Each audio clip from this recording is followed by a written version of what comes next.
ஆண்டவர் கொடுத்த இந்த புதிய நாளுக்காய் நாம் யாவரும் ஆண்டவருக்கு நன்றியோடு நம் இருதயங்களை அவர் பட்சமாக திருப்பலாம். நம்ம ஒரு பாடல் பாடணும், அருமையான பாடல், 455வது பாடல். நாம் பாடும் பொழுதும், நாம் ஆண்டவரை துதிக்கும் பொழுதும், ஆண்டவரை தேடும் பொழுதும், நாம் எப்படி துதிக்கிறோமோ, நம்ம எப்படி தேடுறோமோ அப்படி தான் ஆண்டவர் நமக்கு பலன் அளிப்பார். உற்சாகமாய் நம்மை ஆண்டவர் கொடுத்தோம்னா ஆண்டவரும் தன்னை உற்சாகமாய் நமக்கு கொடுக்க அவர் உண்மையும் நீதியும் உள்ள தேவனாக இருக்கிறார். ஏதோ பாடுறோம் அப்படின்னு சொல்லி நம்ம பாடாமல் நாம் வர நாட்களில் கவனமாய் பாடுவோம். அந்த பாட்டில் கடைசி அடி, என் வாழ்வில் இழந்த நன்மைக்கு ஈடாய் ஆண்டவரே எஞ்சிய நாட்களில் உழைப்பேனே. ஏதோ நம்ம சபையில் உழைக்கிற உழைப்பில், ஆண்டவரே என்னோடய வாழ்க்கையிலே கடந்த காலங்களிலே நான் உம்முடைய நாமத்திற்கு வாழ மறுத்த காரியங்களுக்கு ஈடாய் ரெட்டிப்பாய் 2 பங்காய் நான் செய்கிற ஆண்டவரே, நான் மனப்பூர்வமாக எல்லாரும் அந்த அப்படி பாடி தான் இருப்போம். இப்படி பாடலோட அர்த்தத்தை புரிஞ்சு, நீர் தந்த என்னுடைய எல்லா திறமைகளையும் ஈவுகளையும் உம்முடைய நாம மைப்பட, உம்முடைய சித்தம் என்னுடைய வாழ்க்கையில் செய்யப்பட அதை பயன்படுத்த எனக்கு அனுக்கிரகம் பண்ணுங்க அப்படின்னு சொல்லி நாம் ஜெபத்தோடு இப்படி நாம் பாடும்பொழுது, நாம் பாடல் இப்படி நாம் ஆவியோடும் கருத்தோடும் பாடும்பொழுது நம்மை காண்கிற கேட்கிற பரிசுத்த ஆவியானவர் நம்ம எப்படி அளக்கிறோமோ தேவன் அப்படியே நமக்கு அளப்பாராக. அமுக்கி குலுக்கி சரிந்து விழும்படி நீங்கள் ஆண்டவருக்கு கலந்தீங்கன்னா, ஆண்டவரும் நல்ல ஆண்டவர், தன்னை அமுக்கி குலுக்கி சரிந்து விழும்படி ஆண்டவரை அறியும்படி நமக்கு அவர் தம்முடைய ஆவியை அளவு இல்லாமல் தருவார். அதனால் நான் உற்சாகமாய், நான் குற்றப்படுத்தவல்ல, பாடும்பொழுதும் நம்முடைய ஆவி கருத்தாய், ஆண்டவரே இப்படி பாடுறாங்களே, இந்த பாடலுக்கு பின்னணி என்னோடய வாழ்க்கையில் இல்லை ஆண்டவரே, ஒரு நாட்களில் நான் ரெட்டிப்பாய் அப்படி செய்ய உதவி செய்யுங்க, நாளத்தனையாக திரும்ப செலுத்த உதவி செய்யுங்க. நம்முடைய தீர்மானங்களே நம்மை ஆண்டவருக்கு கிட்ட கொண்டு போங்க. தொடர்ந்து நாம் தேவனுடைய வார்த்தைகளை கேட்கலாம். ஒரு லேவியராம் புஸ்தகம் 6ஆம் அதிகாரம், அதுக்கு முன்னாடி ஒரு வார்த்தையை சொல்லிட்டு நாம் போகிறோம். நாம் யாவரும் அழைக்கப்பட்டதோட நோக்கத்தை குறித்து நாம் புரிந்து கொள்ள வேண்டும். ரோமரின் புஸ்தகம் 8ஆம் அதிகாரம், ரோமரின் புஸ்தகம் 8ஆம் அதிகாரம், இப்படி நமக்கு அடிக்க ஒரு முறை கேட்ட வசனங்கள் 8:28ஆம் வசனம். அன்றியும் அவருடைய தீர்மானத்தின்படி அழைக்கப்பட்டவர்களாய் தேவனிடத்திலே அன்பு கூறுகிற நமக்கு சகலமும் நன்மைக்கு ஏதுவாய் நடக்கிறது என்று அறிந்திருக்கிறோம். வெளியில் நடக்கிற காரியங்கள்லாம் நமக்கு நன்மைக்கு ஏதுவாய் நடக்குது, சரி. தம்முடைய குமாரன் அநேக சகோதரருக்குள்ளே முதல் பேராவனாய் இருக்கும் பொருட்டு தேவன் எவர்களை முன்குறித்தாரோ அவர்களை தமது குமாரனுடைய சாயல் கோப்பாக இருப்பதற்கு முன்குறித்திருக்கிறார். இதுக்கு தான் ஆண்டவர் உங்களையும் என்ன அழைச்சிருக்கிறார். இந்த பூமியிலே நாம் செல்வ சீமான்களாய் பெரிய ஆட்களாய் வாழ்ந்து மறிக்க அல்ல. ஆண்டவரே, எஞ்சிய நாட்களெல்லாம் உங்களுடைய குமாரனுடைய சாயல் கோப்பாய் வாழ என்னை தீர்மானிக்கிறேன். இதுக்கு தான் ஆண்டவரே நீங்கள் என்னை முன்குறிச்சிங்க, அடைச்சிங்க, என்னை நடத்துறீங்க. அதனால் நம்ம எப்பொழுதுமே ஆண்டவருடைய சித்தத்தையும் எண்ணங்களையும் புரிந்து கொண்டு என்னை அடைச்ச நோக்கத்தை நான் என்னோடய வாழ்க்கையிலே நிறைவேற்றி முடிக்க உதவி செய்யுங்க. அப்படின்னா மெய்யாகவே ஆண்டவர் நமக்கு அதுக்கு உதவி செய்வார். நம்மளால் முடியாது, தேவன் தம்முடைய கிருபையை அளவில்லாமல் கொடுத்து ஆண்டவர் நம்ம நடத்துவார். இப்போ நாம் லேவியராம் புஸ்தகம் 6ஆம் அதிகாரத்தை எடுத்துக்கொள்ளலாம்.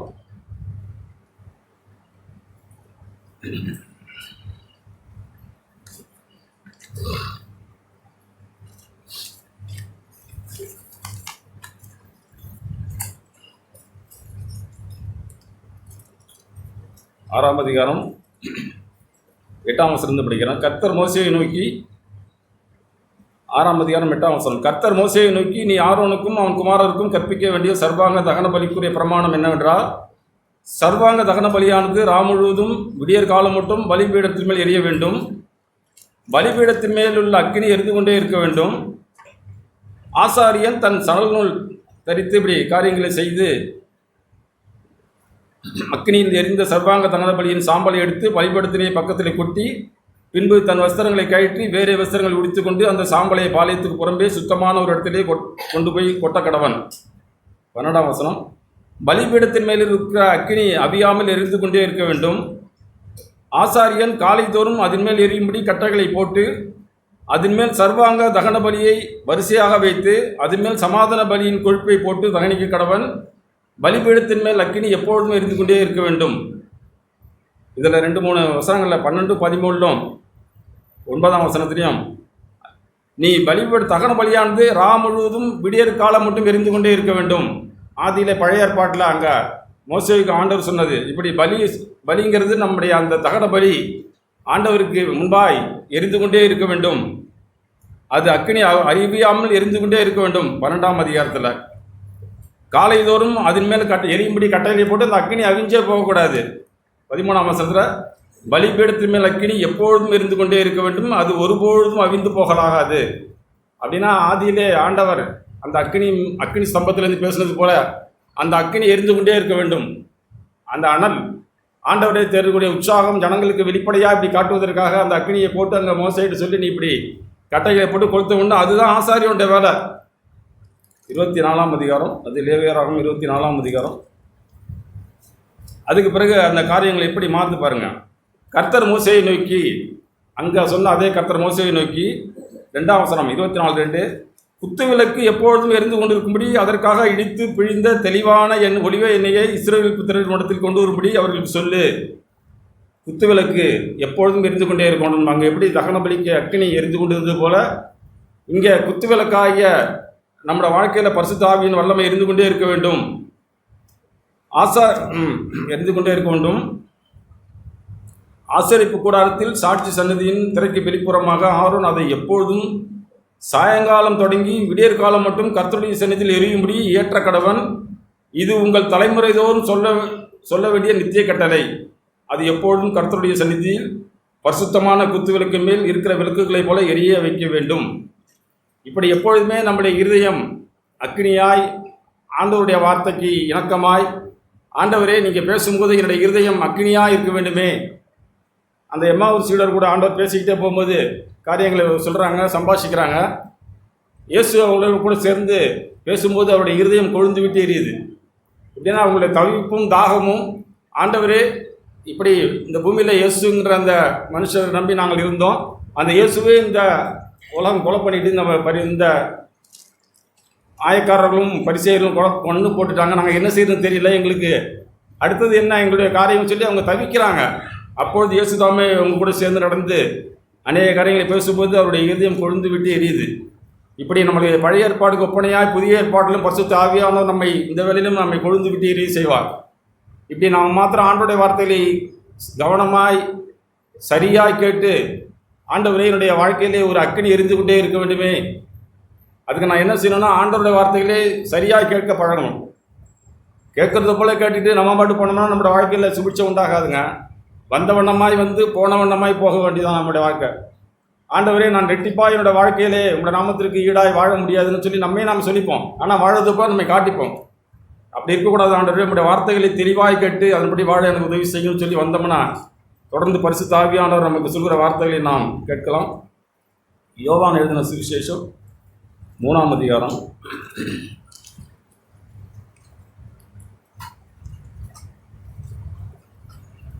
யோவான் 3ஆம் அதிகாரம் 14ஆம் வசனம். சர்ப்பமானது மோசேயினால் வனாந்திரத்திலே உயர்த்தப்பட்டது போல மனுஷகுமாரனும் தன்னை விசுவாசிக்கிறவன் எவனோ அவன் கெட்டுப்போகாமல் நித்திய ஜீவனை அடையும்படி உயர்த்தப்பட வேண்டும்.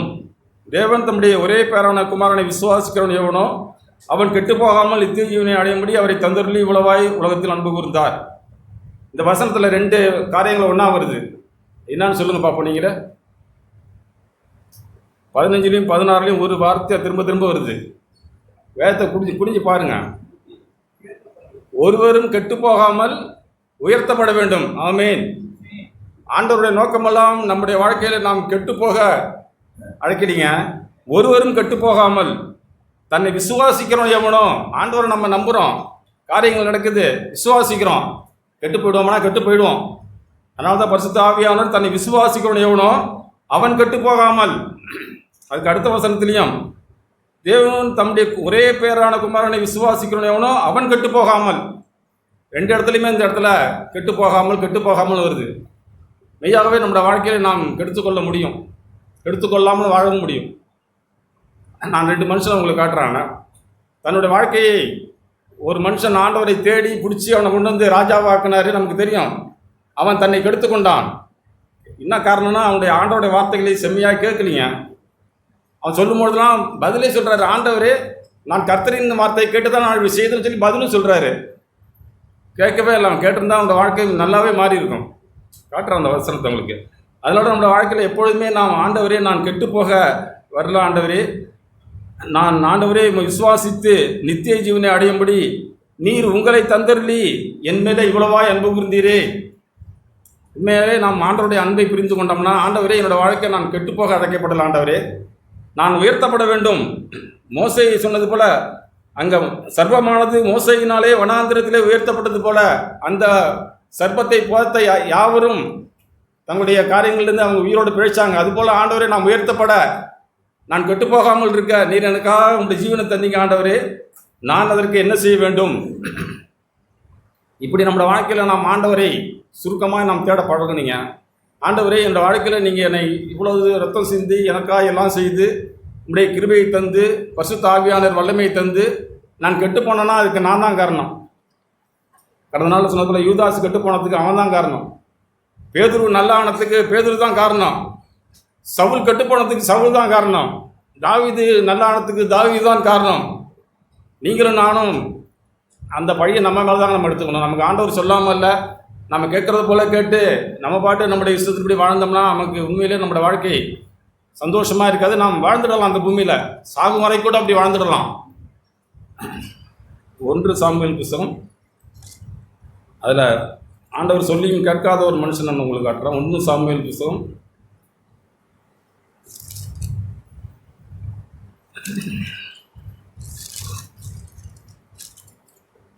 1 சாமுவேல் புத்தகம் 9ஆம் அதிகாரம் 350ஆம் பக்கம் பழைய ஏற்பாட்டில். அங்கே நமக்கு தெரியும் சவுலை ராஜாவாக்க அழைச்சிட்டு வர்றாங்க. அழைச்சிட்டு வரும்போது சவுல் எங்கே இருக்கிறான்னு தெரியல, அவர் போய் ஒழிஞ்சிக்கிறாரு.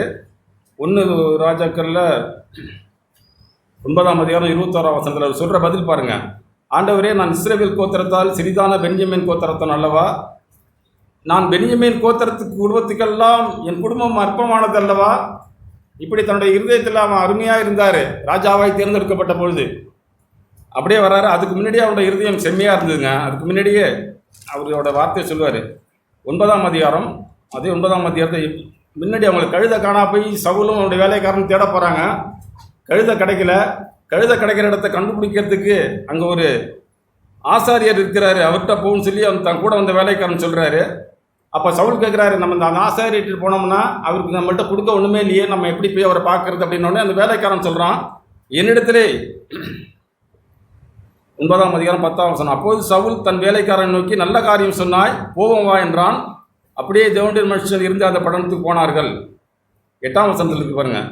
வேலைக்காரன் பின்னும் சவுலை பார்த்து, இதோ என் கையில் இன்னும் 1/4 சேக்கல் வெள்ளி இருக்கிறது. தேவனுடைய மனுஷன் நமக்கு நம்முடைய வழியை அறிவிக்கும்படிக்கு நாம் அவருக்கு கொடுத்து அவர்கிட்ட போய் கேட்போம் வா. கழுத காணா போச்சு, எங்கே இருக்குன்னு சொல்லுங்கன்னு சொல்லி போகிறாங்க. தீர்க்கதரிசிங்கிறவ இப்போ முற்காலத்தில் ஞான திருஷ்டிக்காரன், இப்போ தீர்க்கதரிசி அப்படின்னு சொல்லி அடுத்த வசனம் முடிஞ்சு இப்படி போய் கேட்குறாங்க. காரியங்கள்லாம் நல்லா இருக்கு. சவுல் தன் வேலைக்காரன் நோக்கி, நல்ல காரியம் சொன்னாய், உன்னை கொடுக்கறதுக்கு ஒரு அருமையாய் நல்ல இருதயம். நானும் கடந்த நாளில் ஒரு அருமையான பாடல் பாடி என் இருதயத்தை உற்சாகப்படுத்தி கொண்டேன். வாங்குவதை பார்க்கலும் கொடுப்பதே பாக்கியம் என்று சொன்னீங்களே ஆண்டவரே, கேட்கிற எவனுக்கும் கொடு என்று சொன்னீங்களே ஆண்டவரே, இந்த நல்ல இருதயம் என்னிலே உண்டாக உதவி செய்யுங்க. இப்படி நம்மளை வாழ்க்கையில் எப்பொழுதுமே நாம் ஆண்டவருடைய நாமத்தை பிறருக்கு சொல்லவும், ஆண்டவருக்குன்னு வாழவும், ஆண்டவரே நான் உங்களிடத்தில் எப்பொழுதும் வாங்குகிற மனுஷனாக இல்லை ஆண்டவரே, வாங்குகிறதை பார்க்கலும் நான் கொடுக்க உதவி செய்யுங்க, கேட்கிற எவனுக்கும் கொடுக்க உதவி செய்யுங்க, இந்த ஒரு நல்ல இருதயத்தை எனக்கு தாங்க ஆண்டவர்னு சொல்லி நாம் இருதயத்தில் இப்படி பாடி உற்சாகம் அடையணும். இப்படி நல்ல இருதயமாக இருந்தது சவுல். அப்படியே வர்றாரு, நமக்கு எல்லாமே தெரியும், அவர் ராஜாவாகிட்டாரு. 16ஆம் அதிகாரத்துக்கு நாம் வந்துடும்.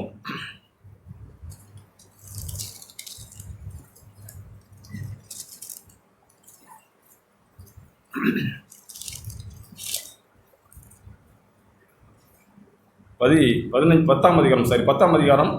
ராஜாவாகிட்டாரு, வந்து சாமுவேலை சந்திக்கிறாரு. ராஜாவாகி காரியங்கள் நடக்குது. அப்போ சாமுவேல் அவருக்கு சொல்கிறாரு, நீ போ, உன்னை ராஜாவாக்குறாங்க, இந்த அடையாளங்கள்லாம் உனக்கு நேரிடும் போது சமயத்துக்கு ஏற்றபடி நடந்துகொள், தேவன் உன்னோடு இருக்கிறார். 10ஆம் அதிகாரம் 7ஆம் வசனம். நீ எனக்கு முன்னே கில்காலுக்கு போய் இறங்கி போ, சர்வாங்க தகன பலிகளையும் சமாதான பலிகளையும் செலுத்தும்படிக்கு நான் உன்னிடத்தில் வருவேன். நான் உன்னிடத்தில் வந்து நீ செய்ய வேண்டியதை உனக்கு அறிவிக்க மட்டும் 7 நாள் காத்திரு அப்படிங்கிறாரு. உடனே சாமுவேல் அவரை விட்டு போகும்படி திரும்பின போது தேவன் அவனுக்கு வேறே இருதயத்தை கொடுத்தார். சவுல் நல்ல இருதயம், ஆண்டவர் அதுக்கு பிறகு அவன் தேவனுடைய இருதயத்தை அவனுக்கு கொடுத்துட்டார் சவுலுக்கு. அந்த சவுல் போகிறார், போய் காரியங்கள் செய்கிறாரு. நமக்கு எல்லாம் தெரியுங்கிறதுனால நான் சுருக்கமாக சொல்லியிருக்கிறேன். 13ஆம் அதிகாரத்தில் அங்கே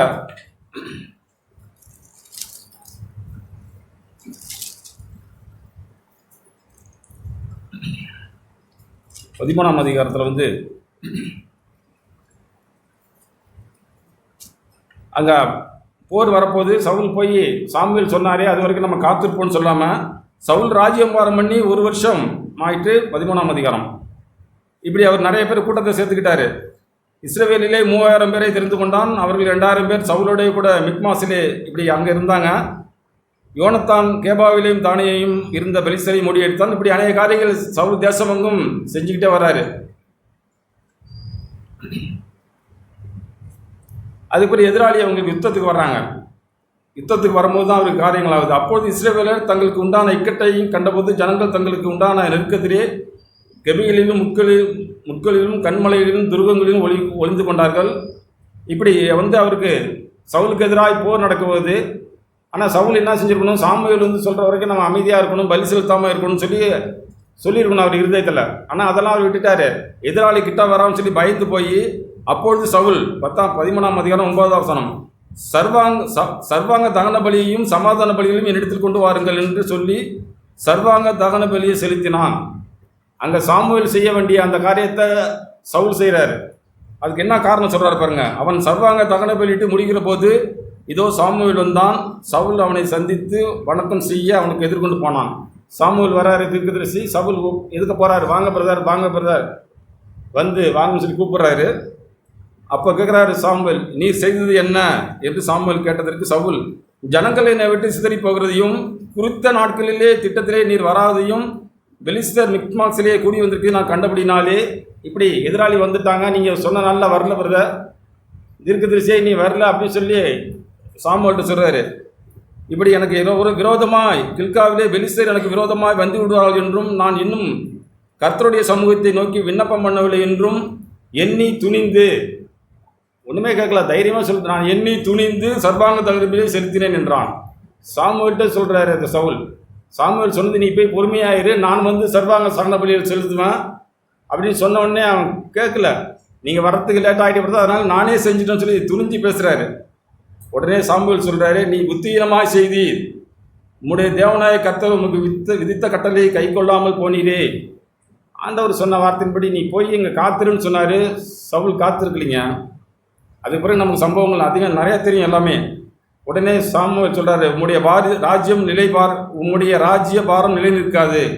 கர்த்தர் தம்முடைய இருதயத்துக்கு ஏற்ற மனுஷனை நமக்கு தேடி அவனை கர்த்தர் தம்முடைய ஜனங்களுமே தலைவனாக இருக்க கட்டளையிட்டார். கர்த்தர் உமக்கு விதித்த கட்டளையை நீர் கை கொள்ளவில்லையே என்று சொன்னான். இப்படி ஆண்டவருடைய வார்த்தைகளை சவுல் கை கொள்ளவே இல்லைங்க. ஆரம்பத்திலே அவர் தடுமாற ஆரம்பிச்சிட்டார். அதுக்கடுத்து சந்தர்ப்பத்தை கொடுக்குறார் ஆண்டவர்.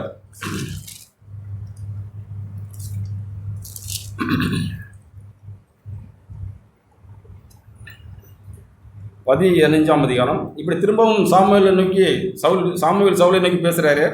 இஸ்ரவேலராகிய தம்முடைய ஜனங்கள் மேல் உம்மை ராஜாவாக அபிஷேகம் பண்ணுகிறதுக்கு கர்த்தர் என்னை அனுப்பினாரே. இப்போது ஒன்று செய், கர்த்தரின் வார்த்தையின் சத்தத்தை கேளும். இப்போயாவது ஒன்று செய்ப்பா, நீ கர்த்தருடைய வார்த்தையின் சத்தத்தை கேளும் போய் அப்படி சொல்லி நீ இப்படிலாம் செய்யுங்கிறாரு. என்ன சொல்கிறாரு, அமலேக்கையும் அவர்களுக்கு வழிமறித்து செய்யும் மனதில் வைத்திருக்கிறேன். நீ போய் அமலேக்கை மடங்கடித்து அவனுக்கு உண்டான எல்லாவற்றையும் சங்கரித்து அவன் மேல் இரக்கம் வையாமலும் எல்லாரையும் கொன்று போடு, எதையுமே வைக்காத, மிருக ஜீவனை ஒன்றுமே வைக்காத, கொன்று போடுங்கிறாரு. உடனே சவுல் ஜனங்களுக்கு சொல்கிறாரு. உடனே எல்லாரும் கிளம்பி போருக்கு போகிறாங்க. போருக்கு போய் சாமுவேல் சொன்னது போல் சவுல் செய்தாரானா இல்லை. நம்ம எத்தனையோ முறை காட்டாலும் நானும் அப்படி தான், ஆண்டோடைய வார்த்தையில் உங்களுடைய சமூகத்தில் வந்து கேட்குறேன். ஆனால் வெளியில் போய் நான் என்னுடைய விருப்பத்துக்கு தான் நான் வாழுறேன். அதை தாங்க நாங்கள் சொல்ல வராங்க. கேட்குறாரு, கேட்டுட்டு போய் காரியங்கள் தப்பு பண்ணுறாரு. என்ன செய்கிறாருன்னா, அப்போது எல்லாரையும் மடங்கடிக்கிறான். 7ஆம் வசனத்தில் அமலேக்கிற ராஜாவாகிய ஆகாவை உயிரோடே பிடிக்கிறான். கொல்ல சொன்னாலெல்லாம் இவர் உயிரோடு பிடிச்சிட்டு சவுலும் ஜனங்களும் ஆகாயும் ஆடு மாடுகளில் முதல் தரமானவர்களையும் 2ஆம் தரமானவர்களையும் ஆட்டுக்குட்டிகளையும் நலமான எல்லாவற்றையும் அழித்து போட மனதில்லாமல் எல்லாவற்றையும் கொண்டு போட சொல்கிறாரு. இங்கே 3ஆம் வசனத்தில் நீ போய் அவையின் மேல் இரக்கம் வைக்காம புருஷன், ஸ்திரீ, பிள்ளைகள், குழந்தை, மாடு, ஆடு, ஒட்டகம், கழுதை எல்லாத்தையும் கொன்று போடு அப்படிங்கிறாரு. கொன்று போடுறேன்னு சொல்லிட்டு சவுல் போகிறாரு. ஆனால் கீழே பார்த்தீங்கன்னா அவன் போய் ஒன்றுமே செய்திங்க, நலமானவற்றையெல்லாம் அவர் ஒதுக்கி வச்சுக்கிட்டு அற்பமானவைகளும் ஆகாதவையுமாக சில காரியங்களை அவன் அழித்து போட்டான். ஈஸியாக செய்ய வேண்டிய காரியங்கள்லாம் நம்ம செஞ்சுருவோம். ஆண்டவருக்கு முன்பாய் மனத்தாழ்மையாக நடக்க வேண்டுமே, ஆண்டவரே உமக்கு முன்பாய் மனத்தாழ்மையாக வாழ்ந்து உங்களுடைய சாயலை நான் தரித்து கொள்ள வேண்டுமே, எனக்கு உதவி செய்யுங்கன்னு சொல்லி அந்த கடினமான பகுதிக்கு நம்ம போக மாட்டோம். ஆண்டவரே வெளி வேஷத்தின்படியில் ஆண்டவரே நீ இருதயத்திலே உள்ள நான் சுத்தமாக இருக்கணுமே, உள்ளதான் ஆண்டவரே உள்ள சுத்தம். உங்கள் இருதயத்திலே மறைந்திருக்கிற குணமே தேவனுக்கு முன்பாய் விலையேறப்பட்டதாக இருக்கிற அந்த குணம் என்கிட்ட இல்லையே ஆண்டவரே. வெளியில் நான் அயன் பண்ணி சட்டை போட்டுக்கிறேன், அருமையாய் என்னை நான் மேக்கப் பண்ணிக்கிறேன், உள்ள என்னுடைய இருதயம் விலையேறப்பட்டதா இல்லையா ஆண்டவரே அப்படிங்கிற உணர்வு இல்லாமல் இந்த சவுல் போய் ஆண்டவருக்கு சொன்ன காரியத்தெல்லாம் விட்டுட்டு அற்பமான காரியங்கள் எல்லாம் செய்கிறாரு. அது செய்தது மாத்திரமல்ல, ஆண்டவருக்கு மனஸ்தாபம் ஆயிடுது நமக்கு தெரியும். அதுக்கு பிறகு அவர் போய் காரியங்களை செய்கிறாரு.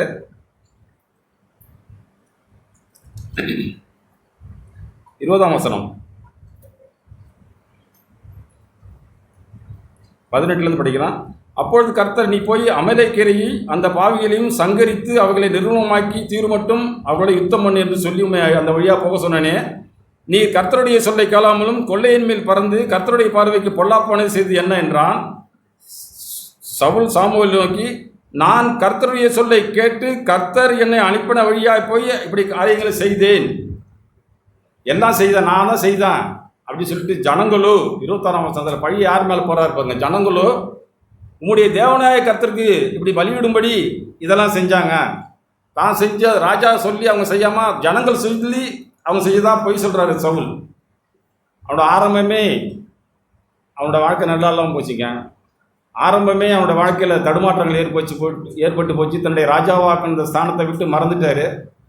இப்படி நீங்களும் நானும் ஆண்டவரோட பிள்ளையாக தெரிந்து கொள்ளப்பட்ட நான் ஆண்டவருடைய பிள்ளை, ஆண்டவரே நான் உங்களுடைய பிள்ளை, ஆண்டவரே என்னை அழைச்சதோட நோக்கம் நான் உங்களுடைய குமாரனுடைய சாயல் கோப்பாக இருக்க என்ன அழைச்சிருக்கீங்க ஆண்டவரே. என்னோடய வாழ்க்கையில் எத்தனையோ தடுமாற்றங்கள் இருக்கு ஆண்டவரே. நான் விழுந்து எழுந்திருக்கிற மனுஷனாக இருக்கக்கூடாது ஆண்டவரே. நான் உங்களுடைய நாமத்திற்கென்று வைராக்கியம் உள்ளவனாக வாழ்ந்துற உதவி செய்யுங்க.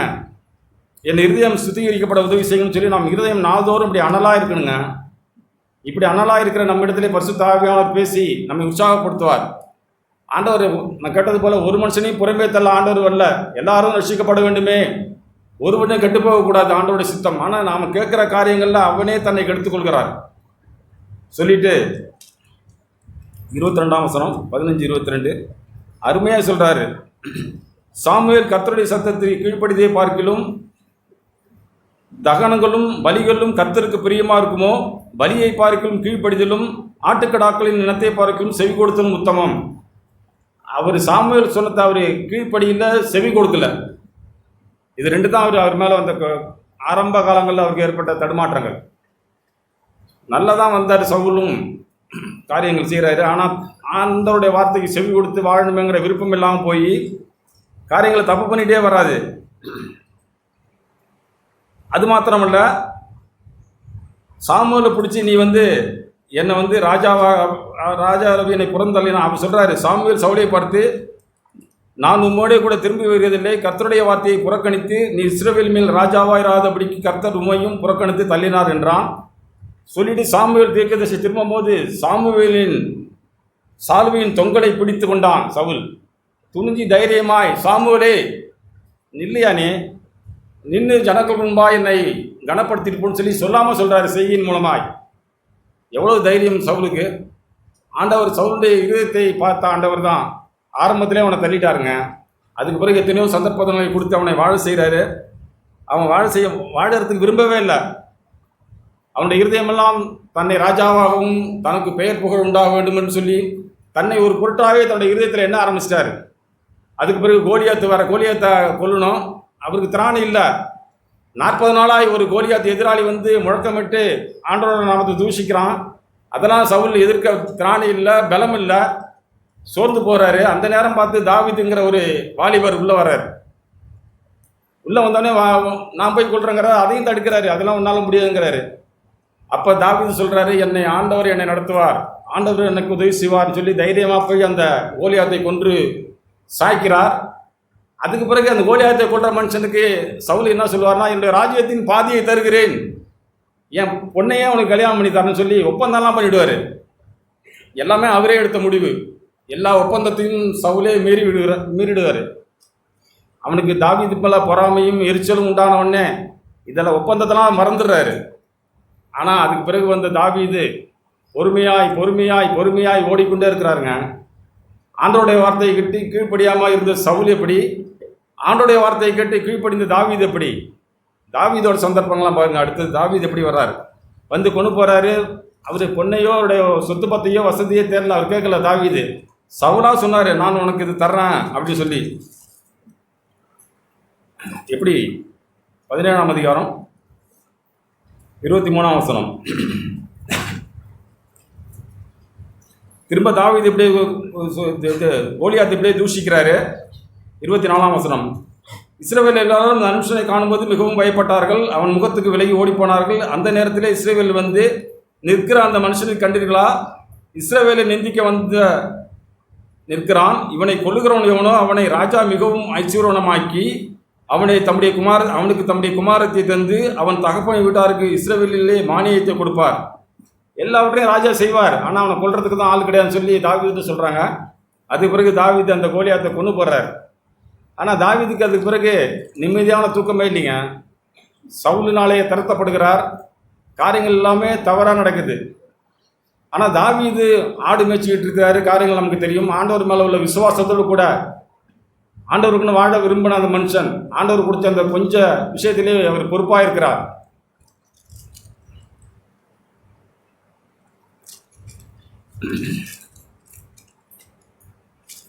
தாவீது கொண்டு போடுறாரு. தாவீது அவரை அதுக்கு பிறகு நமக்கு சம்பவங்கள் தெரியும். தாவீது அவர் திறத்துக்கிறாரு. ஆனால் தாவீதுக்கு சந்தர்ப்பங்கள் கிடைக்குது.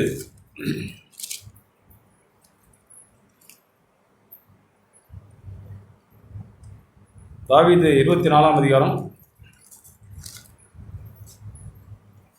1 சாமுவேல் 24ஆம் அதிகாரம்.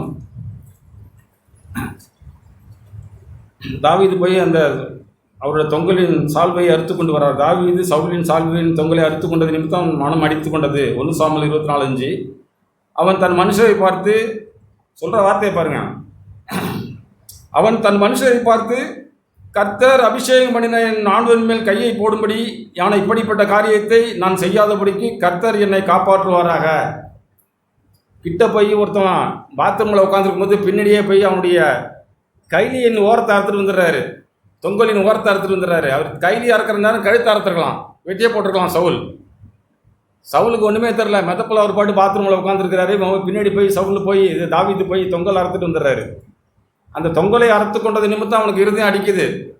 ஏன் இருதயம் அடிக்குதுன்னா, என்னுடைய எதிராளி தானே வெட்டி போட்டுடலாமேன்னு சொல்லி அவனுக்கு இருதயம் யோசிக்கலிங்க. கர்த்தர் அபிஷேகம் பண்ணின என் ஆண்டவன் மேல் என் கையை போடும்படியாய் இப்படிப்பட்ட காரியத்தை செஞ்சுட்டேனே. அவனுடைய இருதயம் எப்படி இருக்கு பாருங்க. ஒருத்தனுடைய இருதயம் எப்படி இருந்தது, ஒருவனுடைய இருதயம் எப்படி இருக்கு பாருங்க. ஆண்டவருக்குன்னு வாழ வந்து ஆண்டவருடைய ராஜாவாக இருக்கிற இந்த இஸ்ரவேல் ராஜாவாகிய சவுலின் வஸ்திரத்தை நான் அறுத்துட்டேனே, அது இருதயமெல்லாம் துடிக்குது. ஒரு முறை சொல்றாரு, கர்த்தர் என்னை காப்பாற்றுவாராக, கர்த்தரால் அபிஷேகம் பண்ணப்பட்டு என்று சொல்லி மனுஷன் அவன் கூட இருக்கிற ஆளை கூப்பிட்டு அவங்க மேலே நீங்கள் ஒன்றும் செய்யாதீங்க, நிறுத்துங்க சொல்லிட்டு எல்லாம் வெளியில் போயிடுறாங்க. இது ஒரு சம்பவம். அப்போ வெளியில் அவனுடைய தொங்கலை கொடுக்குறாரு. 24ஆம் அதிகாரம். அப்போ என்ன சொல்கிறார் பாருங்க, சவுல் கூப்பிட்றாரு வெளியில் எல்லாரையும் கூப்பிட்டு, அவனுடைய படை தளபதி எல்லாரையும் கூப்பிட்டு, அப்போது தாவீது எழுந்து கபிலிருந்து புறப்பட்டு சவுலுக்கு பின்னாக போய் ராஜாவாகிய என் ஆண்டவனே என்று கூப்பிட்டான். சவுலை பார்த்து திரும்ப சொன்னான், ராஜாவாகிய என் ஆண்டவனே. அவனுக்கு இருதயம் எப்படி இருப்பாங்க, ராஜா, தேவனால் அபிஷேகம் பண்ணப்பட்ட மனுஷன். சவுல் திரும்பி பார்த்தபோது தாவீது தரை மட்டும் முகம் குனிந்து வணங்கி, எதிரியாளி சவுலுக்கு எதிராளி தாவீது, ஆனால் தாவீதுக்கு எதிராளி சவுல். ஆனால் தாவீது அப்படி நினைக்கவே இல்லைங்க. ராஜாவாகவும் கர்த்தரால் அபிஷேகப்பட்ட மனுஷனாகவும் நினச்சி தரை மட்டும் வணங்கி சவுலை நோக்கி, தாவீது உமக்கு பொல்லாப்பு செய்ய பார்க்கிறான் என்று யார் உன்ட்ட சொன்னாங்க? நீ கெபியிலே ஒளிந்து கொண்டிருந்த போது என் கண்கள் உம்மை கண்டதே, உம்மை கொன்று போட வேண்டும் என்று சிலர் என்கிட்ட சொன்னாங்க. ஆனாலும் என் கை உம்மை தப்பவிட்டது. என் ஆண்டவர் மேல் என் கையை போடேன். அவர் கர்த்தரால் அபிஷேகம் பண்ணப்பட்டவராமே. தன்னுடைய இருதயத்தில் எதிராளியை பார்க்கும் போதெல்லாம் அவர் சவுல் தான் எதிராளி. சவுலால் நாயை போல தாவீது தரத்தப்படுகிறார். ஒரு பொல்லாங்கும் செய்யலிங்க. எதிராளியான கோலியாத்தை ஜெயித்து அந்த தேசத்துக்கு ஒரு சேமத்தை உண்டாக்குன அந்த மனுஷனுக்கு சவுல் பொல்லாப்பை செய்கிறாரு. இப்படி நம்முடைய வாழ்க்கையில் எப்பொழுதுமே நமக்கு நன்மை செய்கிற பரிசுத்த ஆவியானவருக்கு விரோதமாகவும் ஆண்டவர் கொண்டு வந்த வாழ்க்கைக்கு விரோதமாகவும் நாம் தீமையாக வாழக்கூடாதுங்க. ஆண்டவரே, நான் நன்மையாக வாழ உதவி செய்யுங்க. நான் ஆண்டவரே கெட்டு போகக்கூடாது. ஆண்டவரே, கெட்டு போனால் அதுக்கு காரணம் நான் தான். இப்படி சொல்லி, என் தகப்பனே பாரும், என் கையில் இருக்கிற உம்முடைய சால்வியின் தொங்கலை பாரும். உம்மை கொன்று போடாமல் உம்முடைய சால்வியின் தொங்கலை அறுத்துக்கொண்டேன். என் கையிலே பொல்லாப்பும் துரோகமும் இல்லை. நேர்மையாக சொல்கிறாரு, நான் உமக்கு விரோதி அல்ல. என் கையிலே பொல்லாப்பும் துரோகமும் இல்லை. நம்முடைய இருதயத்திலே வாயிலே வஞ்சனை காணப்படக்கூடாதுங்க. உலகத்தால் நான் கரைப்படக்கூடாது. ஆண்டவரே, இந்த உலகம் என்னை நேசிக்குது. ஆண்டவரே, நான் உலகத்துக்கு எதிராளியாக வாழ உதவி செய்யுங்க. என் வாயிலே உண்மையும் நேர்மையும் இருக்க வேண்டுமே. கையிலே சுத்தம் இருக்க வேண்டுமே. உள்ளதை உள்ளதென்றும் என்னுடைய மனைவிட்ட கூட நான் பேச தெரியாத மனுஷனாக இருக்கிறேனே. என்னுடைய புருஷன்கிட்ட பேச தெரியாத மனுஷியாக இருக்கிறேனே. நான் உம்முடைய சுபாவத்துக்கு பங்காளியா? நம்ம கேட்டு போகணும். ஆண்டவரே, நீங்கள் என்னை அழைச்சது உண்மைனா நான் இதெல்லாம் என்னை நீங்கள் மாற்றுங்க. ஆண்டவரே, என்னை பரிசுத்த ஆவியின் வல்லமையினாலே என்னை முற்றும் மாற்றி விடுங்க. என்னை நான் உமக்கு ஒப்புக் கொடுக்கிறேன். கடந்த நாட்களில் நான் இழந்து போன நன்மை கீழாய் வாழ என்னை ஒப்புக் கொடுக்கிறேன். இப்படி நம்ம அந்த பாட்டோடு கூட நம்மளோட வாழ்க்கையை ஒப்பிட்டு நாம் வாழும்பொழுது பாடும்பொழுது நன்மையாக நம்ம இருதயங்க தேவன் மாற்றுவாருங்க. நம்ம இருதயமே நல்ல இருதயம் மாற்ற தான் ஆண்டவர் இந்த பூமிக்கு வந்தார். கெட்டுப்போன ஆண்டோட வார்த்தை இருக்குது, கெட்டு போனதை ரசிக்கவே ஆண்டவராக இயேசு இந்த பூமிக்கு வந்தார். என்னுடைய இருதயம் கெட்டுப்போச்சு. என்னுடைய சுபாவம், ஆதாமின் சுபாவமே கெட்டுப்போச்சு. பிறரை குற்றம் சாட்டுறது, விரல் நீட்டுகிறது. ஆண்டவர் கெட்டுப்போன என்னுடைய ஆத்மாவை ரசிக்க தான் ஆண்டவர் நீங்கள் வந்தீங்க. என்னை உங்கள் ஆவினால் இருப்பீங்கன்னா பரிசுத்த ஆவியானவர் தாவீதை நடத்தினது போல, இயேசுவை நடத்தினது போல உங்களையும் என்னை நடத்துவாருங்க. எப்படி எதிராளி கிட்ட வராரு, என் ஆண்டவனே, நீங்கள் தேவனால் அபிஷேகம் பண்ண மனுஷனே, நான் உங்களை கொல்ல மாட்டேன்னு சொல்லி தடை பண்ணுகிறாங்க. எதிராளி கூட சுற்றி நிற்கிறாங்க. அவனுடைய போர் சேவகரை தடுக்கிறான். ஒன்றும் செஞ்சிடாதீங்க. அவன் இருதயம் துடிக்குது.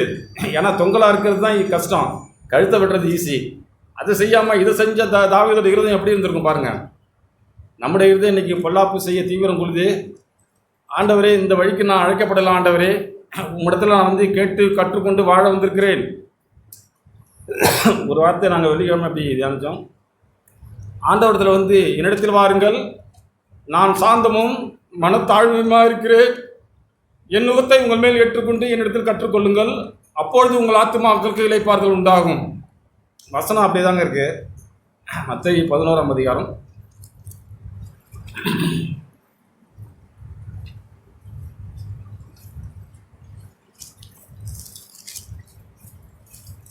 10:11-29 28 படிக்கிறேன். வருத்தப்பட்டு பாரம் சுமக்கிறவர்களே, நீங்கள் எல்லாரும் இடத்தில் வாருங்கள், நான் உங்களுக்கு இளைப்பாறுதல் தருவேன். ஆண்டவரோட அழைப்பு, எல்லாரும் இடத்தில் வாருங்கள். நமக்கு இளைப்பாறுதலே ஆனால் வாழ்க்கை தரதாங்க ஆண்டவர் பூமிக்கு வந்தார். நாம் உயர்த்தப்பட வேண்டிய ஜனங்கள். ஆனால் நம்ம என்ன செய்யணும்னா, ஆண்டவரத்தில் நான் சாந்தமும் மனத்தாழ்மையுமாக இருக்கிறேன், என் நுகத்தை உங்கள் மேல் ஏற்றுக்கொண்டு என்னிடத்தில் கற்றுக்கொள்ளுங்கள். முதல்ல வரணும், ஆண்டவரத்தை ஆண்டோட நுகத்தை ஏற்றுக்கொள்ள வேண்டும், கற்றுக்கொள்ள வேண்டும். என்னத்த, நான் சாந்தமும் மனத்தாழ்மையுமாக இருக்கிறேன். கிறிஸ்துவ போல வாழ்றதுக்கெல்லாம் ரொம்ப ஈஸியான வாழ்க்கையே கிடையாதுங்க. வாங்குவதை பார்க்கலும் கொடுப்பதே பாக்கியமே, கேட்கிற எவனுக்கும் கொடுன்னு சொல்லி அந்த பாடலில் ஒரு வரி வரும். ஆண்டவரே, உங்களை போல வாழ எனக்கு மனத்தாழ்மை வேண்டுமே. மனத்தாழ்மை இல்லாமல் நம்ம இயேசுவை போல வாழவே முடியாது. நம்ம இடத்துல இருக்க பெருமையும் அகந்தையும் நம்ம ஏதோ பெருசாக நம்ம காட்ட சொல்லுங்க. நான் நீதிமான், நான் பரிசுத்தன், நான் இப்போ நல்ல ஒரு சபையில் இருக்கிறேன், எனக்கு எல்லாம் தெரியும் சொல்லி நாம் மாறுதட்டி கொண்டு வாழ்ந்தோம்னா நமக்கு மனத்தாழ்மை இருக்காது. ஆண்டவரே, நான் உங்களை அறிய வேண்டிய பிரகாரமாக அறியல. ஆண்டவரே, பாவியாக என்னை தேடி வந்தீரே, என்னை மாற்றி விடுங்க. ஆண்டவரே, நான் மாற ஆசைப்படுறேன். ஆண்டவரேன்னு சொல்லி நம் இருதயம் இப்படி நாளுக்கு நாள் நம் இருதயத்தில் பரிசுத்த ஆவியின் அக்னி இருந்தால் நம்ம இப்படி கேட்போங்க. இதுதான் விருப்பமாக இருக்கணும். ஆண்டவரே, நாளுக்கு நாள் என்னுடைய இருதயம் மாற்றப்பட வேண்டும். ஆண்டவரே, சாந்தமும் மனத்தாழ்மையுமே இல்லாமல் நான் வாழ்கிறேன், ஏதோ சம்பாதிக்கிறேன், பெரிய காரியங்களாம் நான் செய்கிறேன், அதெல்லாம் அடுத்தது. அது எல்லாரும் செய்கிற காரியங்கள், வீடு கட்டுறது, வண்டி வாங்குறது, கார் வாங்குறது, என் பிள்ளைகளை பெரிய படிப்பு படிக்க வைக்கிறது, இதுக்கெல்லாம் கிறிஸ்துவ வேண்டாங்க, பணம் இருந்தால் போதும். ஆனால் கிறிஸ்துவ போல வாழணும்னா சாந்தமும் மனத்தாழ்மையும் வேண்டுமே. அதை எனக்கு தாங்க ஆண்டவர், அது தாங்க. அது இல்லாமல் கிறிஸ்துவ வாழ்க்கையில் வாழவே முடியாது. ஏன்னா ஒரு பிரதர் ஜெபம் பண்ணார், பட்ட பாடுகளினாலே கிறிஸ்து கீழ்ப்படுதலை கற்றுக்கொண்டார். அவருக்கு ஏங்க பாடு வேணும்? ஆண்டவரோட அனுமதி. பட்ட பாடுகள்லாம் ஏதோ அடித்தாங்க, காயப்படுத்துனாங்க, அந்த அடி இல்லை. அவர் வாழ்ந்த 30 ஆண்டு காலமும் குடும்பத்தில் அவங்க அண்ணன் மூலமாக, தம்பிகள் மூலமாக, குடும்பத்தில் உலகத்தார் மூலமாக அவருக்கு ஏற்பட்ட எல்லா பிரச்சனையின் மத்தியிலும் பாடுபட்டு பாடுபட்டு பாடுபட்டு பட்ட பாடுகளினாலே, நமக்கு ஏதோ பணம் இல்லைன்னா நமக்கு பாடுன்னு நினைக்கிறோம், வியாதி வந்துட்டா பாடுன்னு நினைக்கிறோம், யாராவது நம்மளை அவமானப்படுத்தினா நம்ம ஏற்றுக்கிறதுக்கு மனசு இல்லை. ஆண்டவரே, எல்லா பாடுகளுக்கும் நீங்கள் ஏற்றுக்கொண்டீங்களே, அந்த சிந்தையை நான் ஆயுதமாய் தரித்து கொள்ள வேண்டுமே. கிறிஸ்து நமக்காக பாடுபட்டதினாலே அந்த சிந்தையை நீங்கள் ஆயுதமாக தரித்துக்கொள்ளும் சொல்லி கூட இருந்த பேதுரு சொல்கிறாருங்க. ஆண்டவரே, என்னோடய வாழ்க்கையில் நான் உங்களுடைய சிந்தையாய் வாழணும் ஆண்டவரே. என்னை யார் எப்படி நடத்தினாலும் பரவாயில்ல, நீங்கள் எனக்கு போதும் ஆண்டவரே, உங்களுடைய வழிகள் எனக்கு போதியும். ஆண்டவர் மோசையை குறித்து சொன்னதாங்க. மோசே என்னுடைய வீட்டில் மோசைக்கு எதிராக ஜனங்கள் வந்தபோது தங்கச்சி மிரியாம் பேசும்போது மோசே ஒன்றுமே சொல்ல, போய் ஆண்டவர்கிட்ட போய் ஜெபம் பண்ணவங்க என்னோட தங்கச்சி இப்படி என்ன அவமதிச்சு பேசுகிறாங்கன்னு சொல்லவே இல்லைங்க. ஆண்டவர் மோசையை குறித்து பேசுகிறதை ஆண்டவர் கேட்டார். மிரியாமுக்கு தண்டனையை ஆண்டவர் கொடுத்தாருங்க. ஆனால் அந்த தண்டனையிலிருந்து விலக்கு வாங்கி கொடுக்க மோசே போய் ஜெபிக்கிறாரு, ஆண்டவரே அந்த குற்றத்தை அவங்க மேலே சுமத்தாதிருங்க அப்படின்னு சொல்லி இயேசுவின் ஆவியை மோசையை காட்டுகிறாருங்க. இப்படி பிதாவின் ஆவியை நாம் பெற்றுக்கொண்டு இயேசுவை நாம் பார்க்கணுங்க. இதுக்கெல்லாம் நாம் என்னை கண்டவன் பிதாவை கண்டான். ஆண்டவர் எப்படி இருக்கிறாரோ அதே சாயலிலே இயேசு இந்த பூமிக்கு வந்தார். அந்த இயேசுவை நீங்களும் நானும் காணாமல் இந்த உலகத்தை பார்க்குறோம். எனக்கு அவங்க வீடு மாதிரி பெரிய வீடு வேணுமே, இவங்க மாதிரி 2 வீலர் வண்டி வேணுமே, கார் வேணுமே, வசதி வாய்ப்புகள் வேணுமே, என்னுடைய பிள்ளைகளுக்கு பெரிய படிப்பு வேணுமே, எல்லாம் ஆண்டவர் தருவாருங்க. முதலாவது தேவனுடைய ராஜ்யத்தின் நீதியை தேட எனக்கு உதவி செய்யுங்க, மனத்தாழ்மையை தேட உதவி செய்யுங்க. இருதயத்தில் மறைந்திருக்கிறது குணம் எனக்கு இல்லையே, வெளிவேஷமாக வாழுறேனே, எல்லாருக்கும் முன்பாக நான் என்னை ஏமாத்துறேனே. சவுல் சொன்னது போல் நான் ஆண்டோடைய வார்த்தையை கேட்டேன் தான், ஆனால் ஜனங்களோ, நீங்கள் கொடுத்த சூழ்நிலைகளோ என்னை இப்படி மாற்றிட்டு ஆண்டவர் சொல்லி சூழ்நிலைகள் மேலே நாம் குற்றம் சொல்லாமல், ஆண்டவரே நானே தப்பு, நானே தவறுன்னு சொல்லி நாம் ஆண்டவருக்கு முன்பாக நின்று, ஆண்டவரே என்னை கழுவி சுத்திக்கிறீங்கன்னா நம்மை சுத்திகரித்து நாம் கெட்டுப்போகாமல் அந்த நித்திய ஜீவனுக்கு நம்மை உயர்த்ததாங்க ஆண்டவருக்கு பூமிக்கு இறங்கி வந்தார். ஏதோ ஆண்டவர் நமக்காக தன்னுடைய ஜீவனை கொடுத்தாருன்னா நமக்கு ஒரு கூட்டம் வேணும், அப்படி இல்லவே இல்லை. தம்முடைய குமாரனுடைய சாயல் கோப்பாக இருப்பதற்கே தேவன் உங்களையும் என்னை முன்குறித்திருக்கிறார். அந்த குமாரனுடைய சாயல் என்னன்னா, ஆண்டவரை போல நான் பூமியில் வாழணுங்க, பிறருக்கு இயேசுவை கொடுக்க. இயேசு இந்த பூமியில் எப்படி வாழ்ந்தார்? சாந்தமாய் மனத்தாழ்மையாய். ஆண்டவரே, அதில் ஒரு எல்கேஜி பாடம் கூட நான் கற்றுக்கலையே, எனக்கு தெரிஞ்சதெல்லாம் நான் என்னை தாழ்த்தி சும்மா மேக்கப் போடுற நடிகனாக இருக்கிற ஆண்டவரே, என் இருதயத்திலே மனத்தாழ்மையை தாங்க, இயேசுவை போல வாழ வேண்டுங்கிற விருப்பத்தை தாங்க ஆண்டவரே அப்படின்னு சொல்லி நம்முடைய விடாப்பிடியாக நாம் இப்படி ஆண்டவர்கிட்ட கேட்டோம்னா ஆண்டவர் நமக்கு தருவாருங்க. என்னை இப்படி தேடு, என்னை தேடுகிறவன்னு என்னை கண்டடைவான், இப்படியெல்லாம் நம்ம ஆண்டவரை தேடணும். நாம் தாவீது சம்பவத்துக்கு வந்துடும். தாவீது சொல்கிறார். அதுக்கு அடுத்த சம்பவம் 17ஆம்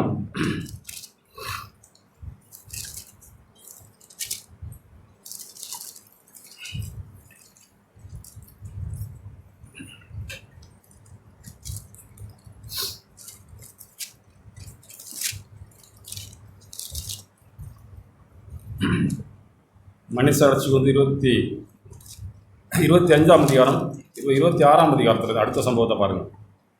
திரும்பவும் ஆண்டவர் தாவீதுக்கு சந்தர்ப்பத்தை கொடுக்குறார். சவுலை ஆண்டவர் தூங்க வைக்கிறார். அப்படியே என்ன அர்த்தம்னா, சவுல் தூங்குறாரு, தாவீதே உன்னால் நீ அவனை என்ன வேணுமோ செய்ய முடியும் செய்யுங்கிறாரு. ஆண்டவரே, நீங்கள் சவுலை என்னோட எதிராளியை தூங்க வச்சாலும் நான் கிட்ட போய் அடிக்க மாட்டேன் ஆண்டவரே. வசனம் அதில் இருக்குங்க. சவுலே ஆண்டவர் 26ஆம் அதிகாரம் 12ஆம் வசனம் பாருங்கள்.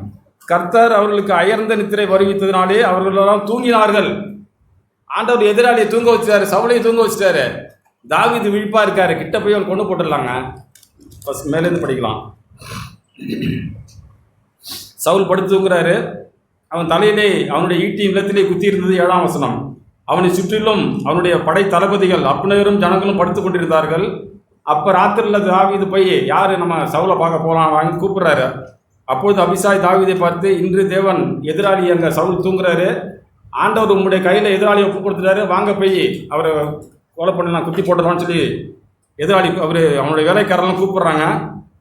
அவனை ஈட்டினாலே ஒரே குத்த வேண்டாம், 2 குத்த வேண்டாம், ஒரே குத்தா நான் கொண்டிருன்னு சொல்லிட்டு அபிசாயை கூப்பிட்டு வர்றாரு.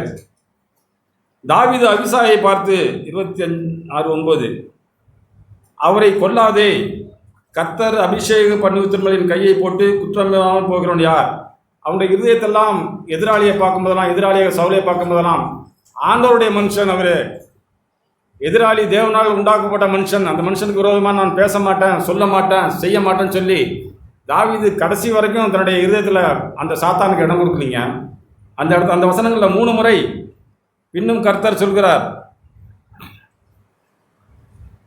3 முறை சொல்வார் கர்த்தரை. 29ஆம் வசனத்தில் கர்த்தர் அபிஷேகம் பண்ணி திருமலின் கையை போட்டு குற்றமில்லாமல் போகிறது யார் அப்படின்னு சொல்லிட்டு 11ஆம் வசனத்தில் நான் என் கையை கர்த்தர் அபிஷேகம் பண்ணுவத்தில் போடாதபடி கர்த்தர் என்னை காக்க கடவர் இப்படின்னு சொல்லிட்டு இன்னொரு இடத்துல 16ஆம் வசனத்தில் நீர் செய்த இந்த காரியம் நல்லதில்லை, கர்த்தர் அபிஷேகம் பண்ணி நம்முடைய ஆண்டவனை நீர் காக்காமல் போனது என்ன? அவங்களுடைய படை தளபதிக்கிட்ட சவுல் தாவீது பேசுகிறாரு, ஆண்டவரால் அபிஷேகம் பண்ணப்பட்ட உங்களோட மனுஷனை காக்கலையே, எதிராளியாக நான் வந்து கொல்ல வந்ததாக சொல்லி கூட நீங்கள் அப்படி தூங்குறீங்களே அப்படி சொல்லி அவங்கள உசிப்பேற்றி விட்டுட்டு தாவீது அவளை கொல்லவே இல்லைங்க.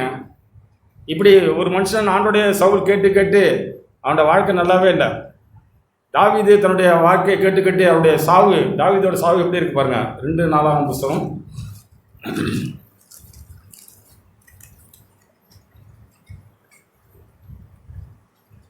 1 நாளாகமம் கடைசி வசனம், 1 நாளாகமம் புஸ்தகம் கடைசி வசனம் 28ஆம் வசனம், 1 நாளாகமம் 28. அவன் தீர்க்காயுசும் ஐஸ்வர்யமும் மகிமை உள்ளவனாய் நல்ல முதிர் வயதிலே மரணமடைந்தான். யாருடைய ஒரு சாவு எப்படி இருக்கு பாருங்க. தாவீது ஆண்டவருடைய இருதயத்துக்கு ஏற்ற மனுஷனுடைய வாழ்க்கை தீர்க்க ஆயுசு, ஐஸ்வர்யம், மகிமை, நல்ல முதிர் வயது. சவுலுடைய சாவு நமக்கு தெரியும், அதாவது யாருமே செய்யாத பயங்கரமான சாவுங்க அது. கையில் இருந்த கத்தியை பூமியில் நட்டு கையில் அந்த கத்தியால் போர் செய்ய எதிராளியை வெட்டக்கூடிய கத்தியை நட்டு அதன் மேலே விழுந்து சவுல் சாகுறார். எவ்வளோ தைரியமாக தூக்கு போட்டு சேர்த்தா விட ஈஸியாக சாவு வந்துடும். ஆனால் சவுலுடைய இருதயம் எப்படி கடினமாக இருக்குது பாருங்க. தன்னுடைய சாகும் வரை கூட அவன் ஆண்டவருடைய சத்தத்தை கேட்க விரும்பவே இல்லை. சாகும்பொழுது கூட அவன் ஈட்டி வச்சு அது மேலே விழுந்து சாகிறான். ஆனால் அவன் சாக முடியாமல் போயிடறான் கடைசியில். ஆனால் அவனோட வாழ்க்கை கடைசி வரைக்கும் நல்லா இல்லை மேலே போயிடுச்சு. ஆனால் என்னோடய வாழ்க்கை நல்லா இருக்கணும்னா நாம் தாவீதை பார்த்து ஆண்டவரே என்னை வழிகளெல்லாம் நடத்துங்க அப்படின்னா ஐயாவே நம்மளோட வாழ்க்கை சுபிட்சமாய் சந்தோஷமாய் ஆண்டவருக்கு பிரியமாய் அதை வாழ்ந்து முடிஞ்சிடலாங்க.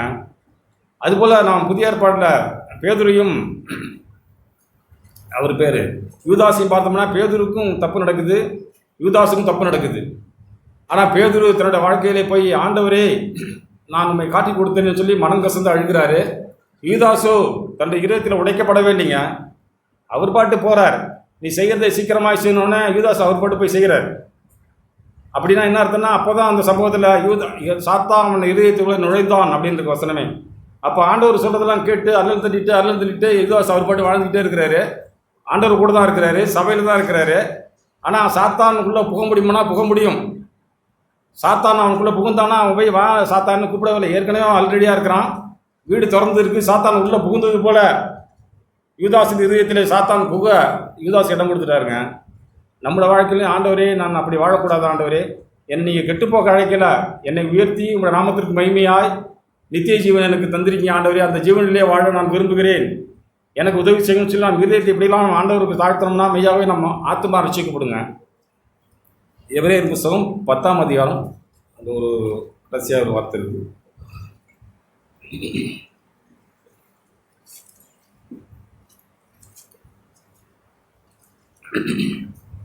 10ஆம் அதிகாரம் 39ஆம் வசனம் 38லேருந்து படிக்கலாம். விசுவாசத்தினாலே நீதிமான் பிழைப்பான், பின்வாங்கி போவானால் அவன் மேல் என் ஆத்துமா பிரியமாயிராது. நாமோ கெட்டுப்போக பின்வாங்குகிறவர்களாயிராமல் ஆத்துமா ஈடேற விசுவாசிக்கிறவர்களாக இருக்கிறோம். ஆண்டவரே என்னுடைய ஆத்துமா ரட்சிக்கப்படும். ஆண்டவரே நான் உண்மை அறிந்து உங்களுடைய நாமத்துக்கு முன்பாய் மன நேர்மை உண்மையுமே வாழணும். ஆண்டவரே எனக்கு வருகிற எல்லா சூழ்நிலையிலும் ஆண்டவர் நமக்கு உணர்த்துவாருங்க. சவுலுக்கு உணர்த்தினாரு, தாவீதும் பாவம் செய்தார். பாவத்தை தாவீது செய்த பாவம் செய்யறதுக்கு பயங்கர தந்திரம் பண்ண மனுஷன். எதிராளியை போய் அவன் பாவம் செஞ்சதை மறைக்கிறதுக்கு அந்த மனுஷனை கொண்டு போய் போர் மடையில் நிற்க வச்சு அவனை கொலை பண்ணின மனுஷன். ஆனால் ஒரு தீர்க்கதரிசி வந்து சொன்னவனே அவன் உடனே மனம் மாறி இருக்கிறாரு. ஆண்டவரே, என்னை உணர்த்தினீங்களே, பசுத்த ஆவியானவரே, நான் இனி பாவம் செய்யாமல் வாழ உதவி செய்யுங்க அப்படின்னு சொல்லி உணர்வடைந்த மனுஷன் தாவீது. பேதுரு உணர்வடைந்தாருங்க. பேதுருக்காக ஜெபிக்கிறாரு. நம்ம எத்தனை முறை இருக்கிற யூதாஸ்க்காக ஏன் இயேசு ஜெபிக்கிறார்? பேதுருக்காக ஜெபிச்சார்னா, பேதுரு மனம் திரும்புதலை விரும்புகிற மனுஷன். யூதாஸ் போல இருக்கிற இருதயம் கொண்ட நாமோ மனம் திரும்புதலை விரும்பாத மனுஷர்களாக இருக்கிறோங்க. அதனால தான் பேதுருக்காக ஆண்டவர் ஜெபித்தார், யூதாஸ்க்காக ஜெபிக்கல. இது என்னுடைய யூகம். ஆனால் பேதுருக்காக ஜெபம் பண்ண பிறகு பேதுரு தடுமாறினாலும் மனம் கசந்து, ஆண்டவர் என்னை மன்னிங்கன்னு சொல்லி அழுகிறாரு. அதுக்கு பிறகு பார்த்தீங்கன்னா அவர் ஆண்டவர் அபிஷேகம் பண்ணப்பட்டு ஆயிரக்கணக்கான ஜனங்களுக்கு சத்தியம் சொல்கிறாருங்க. பேதுரு நடந்து போகையிலே அவனுடைய நிழல் பட்டாலும் அநேக வியாதியஸ்தர்கள் குணமானார்கள். ஆனால் யூதாஸ் கூட இருந்த மனுஷன் நித்திய ரட்சிப்பை அடைய ஆண்டவர் அழைச்சார். அவனையும் தேர்ந்தெடுத்து ராவ முழுதும் ஜெபம் பண்ணி தேர்ந்தெடுத்து அழைச்ச மனுஷன் யூதாஸ். தன்னோட வாழ்க்கையிலே உன்னை கேட்கவே இல்லை. கடைசி வரைக்கும் ஆண்டவருக்கு விரோதமாய் தன் இதயத்தை கடினப்படுத்தி சாத்தானுக்கு தன்னுடைய இதயத்தை திறந்து கொடுத்து சாத்தான் உள்ளே வந்து, இப்படி நம்மளோட வாழ்க்கையில் நாம் சபைக்கு வருவோம், ஆண்டவருடைய வார்த்தையை நல்லா கேட்போம், ஆண்டவருடைய இந்த இருதயம் கொழுந்து விட்டு எரிய வேண்டும் என்று சொல்லி நாம் கேட்போம். ஆனால் எல்லாம் சபைக்குள்ளே இருக்கும். வெளியில் போனோன்னே நான் உலகத்தின் மேலேயும் என்னுடைய கண்களின் மேலேயும் ஆசாபாசங்களின் மேலேயும் ஆண்டவரே இந்த இருதயம் பதியக்கூடாது ஆண்டவரே, இந்த உலகத்தின் பாவ உலகத்துக்கு நான் மறிக்கணும் ஆண்டவரே, பாவத்துக்கு நான் இந்த பாவத்தின் வஞ்சனைக்கு நான் அடிமையாகிடக்கூடாது ஆண்டவரே, என்னை உபட்சமாக திருப்பிடுங்க, ஞானமுள்ள இருதயத்தை எனக்கு தாங்கன்னு சொல்லி நம்ம ஆண்டவர் பட்சமாக திரும்பணும்னா மெய்யாகவே நம்மளோட வாழ்க்கையை ஆண்டவர் திருப்பி அவருடைய வந்த நோக்கத்தை நம்மளோட வாழ்க்கையில் நிறைவேற்றாமல் அவர் போகவே மாட்டாருங்க. கடைசி வரைக்கும் நம்ம மேலே ஆண்டவர் பொறுமையாக இருக்கிறார். ஆண்டவர் ஒருவரையும் அவர் அல்லல் தட்டவே இல்லைங்க. தம்மிடத்தில் வருகிற ஒருவரையும் ஆண்டவர் புறம்பே தள்ள விரும்பவே இல்லை. ஆனால் போனால் நானாக தான் போக முடியும். ஆண்டவர் கையில் இருக்கேன், ஆண்டவர் கையில் இருக்குன்னு சொல்லி நானாக கொடுன்னு குறுக்க ஓடணுன்னா எதிராளி வந்து என்னை தட்டுன்னு அடித்து போட்டுற வாய்ப்பு உண்டுங்க. ஆண்டவரே, நான் உடைய கைக்குள்ளான ஆடு ஆண்டவரே, நான் அடங்கி இருக்க உதவி செய்யுங்க, நான் தாழ்மையாக இருக்க உதவி செய்யுங்க, மனத்தாழ்மையும் சாந்தத்தையும் நான் தேட உதவி செய்யுங்க ஆண்டவரே. நம்ம இதயத்தில் ஆழமான விருப்பம் உண்டாகணுங்க. ஆண்டவரே, எனக்கு வேறு ஒன்றுமே வேண்டாம் ஆண்டவரே, உம்மிடத்தில் உள்ள அந்த சாந்தமும் மனத்தாழ்மையும் ஆகிய அந்த ஆவி எனக்கு தாருங்க ஆண்டவரே. நாம் கிறிஸ்துவை போல வாழணும்னா அது ஒன்று தாங்க முடிவு. அதனால் தொடர்ந்து நம்ம ஆண்டவரை உற்று நோக்கி, ஆண்டவரே, நீங்கள் இந்த பூமியிலே பட்ட பாடுகளினாலே கீழ்ப்படுதலை கற்றுக்கொண்டு ஆண்டவருடைய சூழ்நிலை மத்தியில் அவர் பலத்த சத்தத்தோடும் கண்ணீரோடும் பிதாவை நோக்கி ஜெபம் பண்ணது போல, ஆண்டவரே எனக்கும் அப்படி ஒரு நல்ல ஆவியை தாங்க ஆண்டவரே. சூழ்நிலை மத்தியில் சத்தமாக என் ஆண்டவரை நான் தேடணுமே, என் இருதயத்திலே ஆண்டவரை நான் அண்டிக் கொள்ள வேண்டுமே. ஆண்டவரே, இந்த வாழ்க்கையை உங்களால் எனக்கு கையளிக்கப்பட்ட வாழ்க்கை ஆண்டவரே.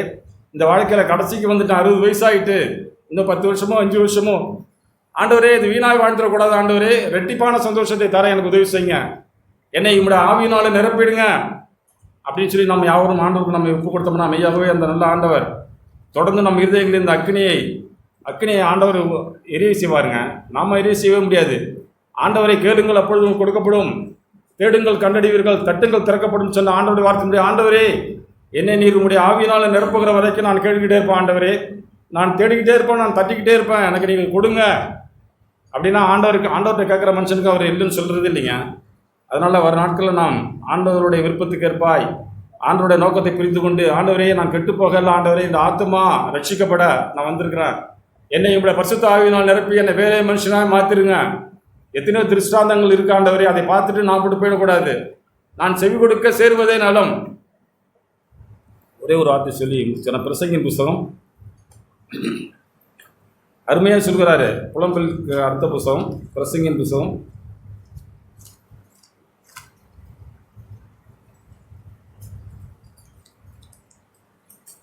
எரேமியாவின்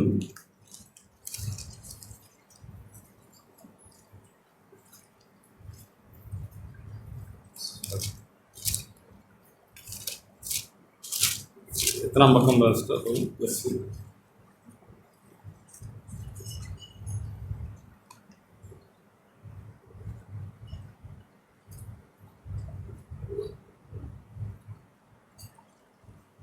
நீதிமொழிகளுக்கு அடுத்த புஸ்தகம்,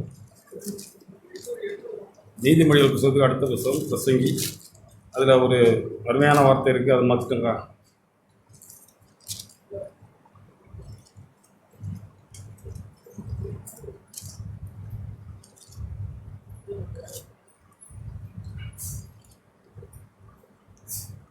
ஐந்தாம் அதிகாரம் 5ஆம்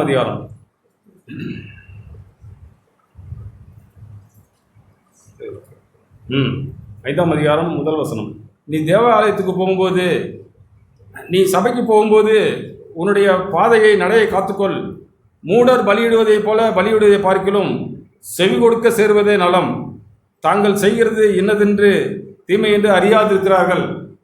ஆண்டவரே, நான் ஏதோ என்னுடைய நன்மை தேட நான் வந்தது போல நான் செவி கொடுக்காமல் போயிட்டேன்னா அது என்னோடய வாழ்க்கையில் தீமையாக முடிஞ்சிடும். ஆண்டவரே, நான் செவி கொடுக்குற மனுஷனாய், கீழ்ப்படிகிற மனுஷனாய், இயேசுவை போல எனக்கு வருகிற எல்லா சூழ்நிலையிலும் அதை ஏற்றுக்கொள்ளத்தக்க மனத்தாழ்மையை தாங்க ஆண்டவரே. கீழ்ப்படுதல் உள்ள ஒரு ஆவியை தாரும். இப்படி நாம் சாந்தமும் மனத்தாழ்மையுமாக இருக்க வாழ தேவன் நம்ம ஒருவருக்கும் உதவி செய்வாராக. ஆண்டவர் பேசின விசுவாச வார்த்தைகளுக்காக நன்றி சொல்கிறேன். பழைய ஏற்பாட்டில் லேவியர் ஆகமத்தில் நம்ம கேட்டோம், பலிபீடத்தில் அக்கினி எரிஞ்சுக்கிட்டே இருக்கணும், அதை தேவன் விரும்புகிறார். நாம் புது உடன்படிக்கையின் கிறிஸ்துவுக்குள்ளே உட்பட்டவர்களாய்,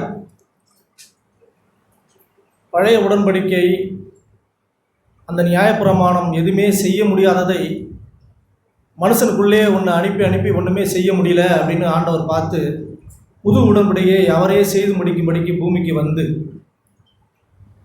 யோவானில் நம்ம கேட்டோம், அதை நமக்குள்ளே ஒரு விசுவாசத்தை துவக்கியிருக்கிறாரே, அது ஒருபோதும் அணைந்து விடக்கூடாது அப்படின்னு ஆண்டவர் விரும்பி நம்மோடு கூட பேசுகிறார். விசுவாசத்தை தூண்டி விடும்படிக்கு வேதத்தில் புது உடன்படிக்கையில் அநேக காரியங்கள், அநேக பேர் அற்புதமாக எல்லா காரியங்களும் ஆண்டவர் நிறைய காரியங்களை செஞ்சாங்க. ஆண்டவர் பார்த்து அப்ரிஷியேட் பண்ண, ஆண்டவர் பார்த்து அதை அங்கீகரித்த ஒரு வார்த்தை ஒன்று இருக்குது. என்னன்னா, உன் விசுவாசம் உன்னை ரட்சித்தது. இப்போ ஆண்டவர் இங்கே நின்று நம்மை பார்த்து ஒரு காரியங்களை அப்படி மெச்சிப்பார் அப்படின்னாக்கா விசுவாசத்தை குறித்து தான். இப்படி விசுவாசம் இல்லாமல் நம்ம இருந்தோம்னா கெட்டு போயிடுவோம். கிறிஸ்தவ வாழ்க்கைக்கு அது பாதுகாப்பாக இருக்காது. நாமும் சந்தோஷமாய் கேட்டது போல ஒரு இளைப்பாறுதலான வாழ்க்கைக்கு போக முடியாது, தேவனையும் சந்தோஷப்படுத்த முடியாது. லாஸ்ட்டாக கேட்ட ஒரு வார்த்தையை நான் ஞாபகப்படுத்தி அப்படி என்னுடைய வார்த்தையை நான் சொல்கிறேன். பிரசங்கின் புஸ்தகத்தில் ஒரு வார்த்தை கேட்டேன். 5ஆம் அதிகாரம் 1ஆம் வசனத்தில், நீ தேவாலயத்திற்கு போகும்பொழுது, ஒரு ஆலயத்திற்கு சபை கூடி நீ வரும்பொழுது உன் நடையை காத்துக்கொள். மூடர் பலியிடுவது போல பலியிடுவதை பார்க்கிலும் செவி கொடுக்க சேர்வதே நலம். தாங்கள் செய்கிறது தீமை என்று அறியாது இருக்கிறார்கள். என்ன செய்கிறோம், நம்ம என்ன செய்கிறோம் அப்படின்னா, தேவாலயத்துக்கு வரும்போது, சபைக்கு வரும்பொழுது உன் நடையை காத்துக்கொள் அப்படின்னாக்கா நம்ம சரியாக இருக்கிறது போல நம்ம நடையை காத்துக்கிறோம். என்னை நான் பார்த்து சொல்கிறேன். மூடர் பலியிடுவது போல பலியிட விட்டுறக்கூடாது. நம்ம ஞானவான் பலியிடுறது போல பலியிடணும். செவி கொடுக்கறது போல செவி கொடுக்கணும், ஆனால் ஒன்றுத்தையுமே கேட்கக்கூடாது. இல்லை, ஒருவேளை கேட்ட வார்த்தை என் வாழ்க்கையில் வரும்பொழுது அதை ஸ்கிப் பண்ணிவிட்டு வேறு ஏதாவது நம்ம ஐடியாவுக்கு ஏதாவது செய்யணும். அந்த மனுஷன் கெட்டு போவான்னு வேதத்தில் இருக்குது. அக்கினி எப்படி எரிஞ்சிக்கிட்டே இருக்கும் ஒரு மனுஷன்ட்ட அப்படின்னா, யோவான் 3ஆம் அதிகாரம் நம்ம கேட்டது போல இந்த வார்த்தையை ஒரு வேதாகமத்தின் சுருக்கம்னு சொல்கிறாங்க. நம்ம எவ்வளோ கேட்டிருக்கிறோம். ஒட்டுமொத்த பைபிளோட சின்ன ஒரு சுருக்கமான ஒரு வார்த்தை என்னன்னா, யோவான் 3ஆம் அதிகாரம் 16ஆம் வசனம். 15ஆம் வசனத்தில், தன்னை விசுவாசிக்கிறவன் எவனோ அவன் கெட்டு போகாமல் நித்திய ஜீவனை அடையும்படிக்கு உயர்த்தப்பட வேண்டும். யார் உயர்த்தப்பட வேண்டும்னா, கிறிஸ்து உயர்த்தப்பட வேண்டும். வனாந்தரத்திலே அழிந்து போகாதபடி மோசையினால் சர்ப்பமானது அந்த உயர்த்தப்பட்டது போல, அதை நோக்கி பார்த்த யாவரும் பிழைத்து கொண்டது போல, புது உடன்படிக்கையிலே இந்த மனுஷனை எல்லாம் பிழைச்சிக்கணும், விசுவாசத்தினால் பிழைச்சிக்கணும், அவங்களுக்கு விசுவாசம் மூலியமாய் நித்திய ஜீவனை அடையணும்னா ஒரு மனுஷன் உயர்த்தப்பட வேண்டியதாக இருந்துச்சு. அவர்தான் கிறிஸ்து. அவரை பார்க்கிற ஒரு மனுஷன், ஏதோ வேடிக்கை பார்த்துட்டு போனவங்களாம் இல்லை, விசுவாசமாய் அவரை பார்க்கிற மனுஷன் கெட்டு போகவே மாட்டான். அதுதான் அங்கே வேதத்தில் போட்டிருக்கு. 16ஆம் வசனத்தில், தேவன் தம்முடைய ஒரே பேரான குமாரனை விசுவாசிக்கிறவன் எவனோ அவன் கெட்டு போகாமல் நித்திய ஜீவனை அடையும்படி அவரை தந்தருளி இவ்வளவாய் உலகத்தில் அன்பு கூர்ந்தார். ஆண்டவர் இந்த மனுஷனிடத்தில் உலகத்தில் ஒரு அன்பு கூர்ந்தாரே, அதுதான் அந்த வேதத்தோட சுருக்கம். இன்னைக்கும் ஆண்டவர் என் மேல் அன்பா இருக்கிறாரே, அதுதான் என்னோட ஆண்டவர் என்னை தெரிந்து கொண்டாரே, அதோட நோக்கம் எதற்காக அப்படின்னா, அவர் நமக்குள்ளே விசுவாசத்தை துவக்கி இந்த வாழ்க்கையை வாழும்படிக்கு நமக்கு உதவியும் ஒத்தாசையும் பரிசுத்த ஆவியினால் ஒரு வழிநடத்தல் தருகிறாரே. மூடர் பலியிடுவதை பார்க்கிலும் செவி கொடுப்பதே உத்தமம், காது கொடுத்து கேட்டு அதை இருதயத்தில் இறக்கி அதன்படி வாழ எனக்கு வழிவாசலை உண்டாக்குறாரே, அந்த அக்கினி நமக்குள்ளே எரிஞ்சுக்கிட்டே இருக்கணும்னு ஆண்டவர் விரும்புகிறார். தன்னை விசுவாசிக்கிறவன் எவனோ அவன் கெட்டு போக மாட்டான்னு ஒரு வார்த்தை அழுத்தமாக போட்டிருக்கு. அப்போ அவரை விசுவாசிக்காதவன் எவன்னா கெட்டு போகிறவங்க. கெட்டு போகிறவங்கன்னா ஏதோ பூமியில் அப்படி கெட்டு போயிட்டு அப்படி ஒன்றுமே இல்லாத போகிறவங்களாம் இல்லை. கேட்டது போல் பணம் கொடுத்து எல்லாத்தையும் வாங்குறவங்க, காரு பங்களா எல்லாத்தையும், ஆனால் நல்ல மனசு இருக்காது. நல்ல மனசை தவிர பாக்கி எல்லாத்தையும் பணம் கொடுத்து வாங்கலாம். கிறிஸ்து போல ஒரு நல்ல மனசு இருக்கணும், விசுவாசமாய் வாழறதுக்கு ஒரு காரியங்கள் கிருபையில் நம்ம தங்கி இருக்கணும் அப்படின்னா அது கிறிஸ்து நமக்குள்ளே துவக்கினா மாத்திரம்தான். அது சதையான இருதயமாக இருக்குது, அது ஒரு சென்சிட்டிவாக இருக்குது, அது ஒரு உணர்வாக இருக்குது.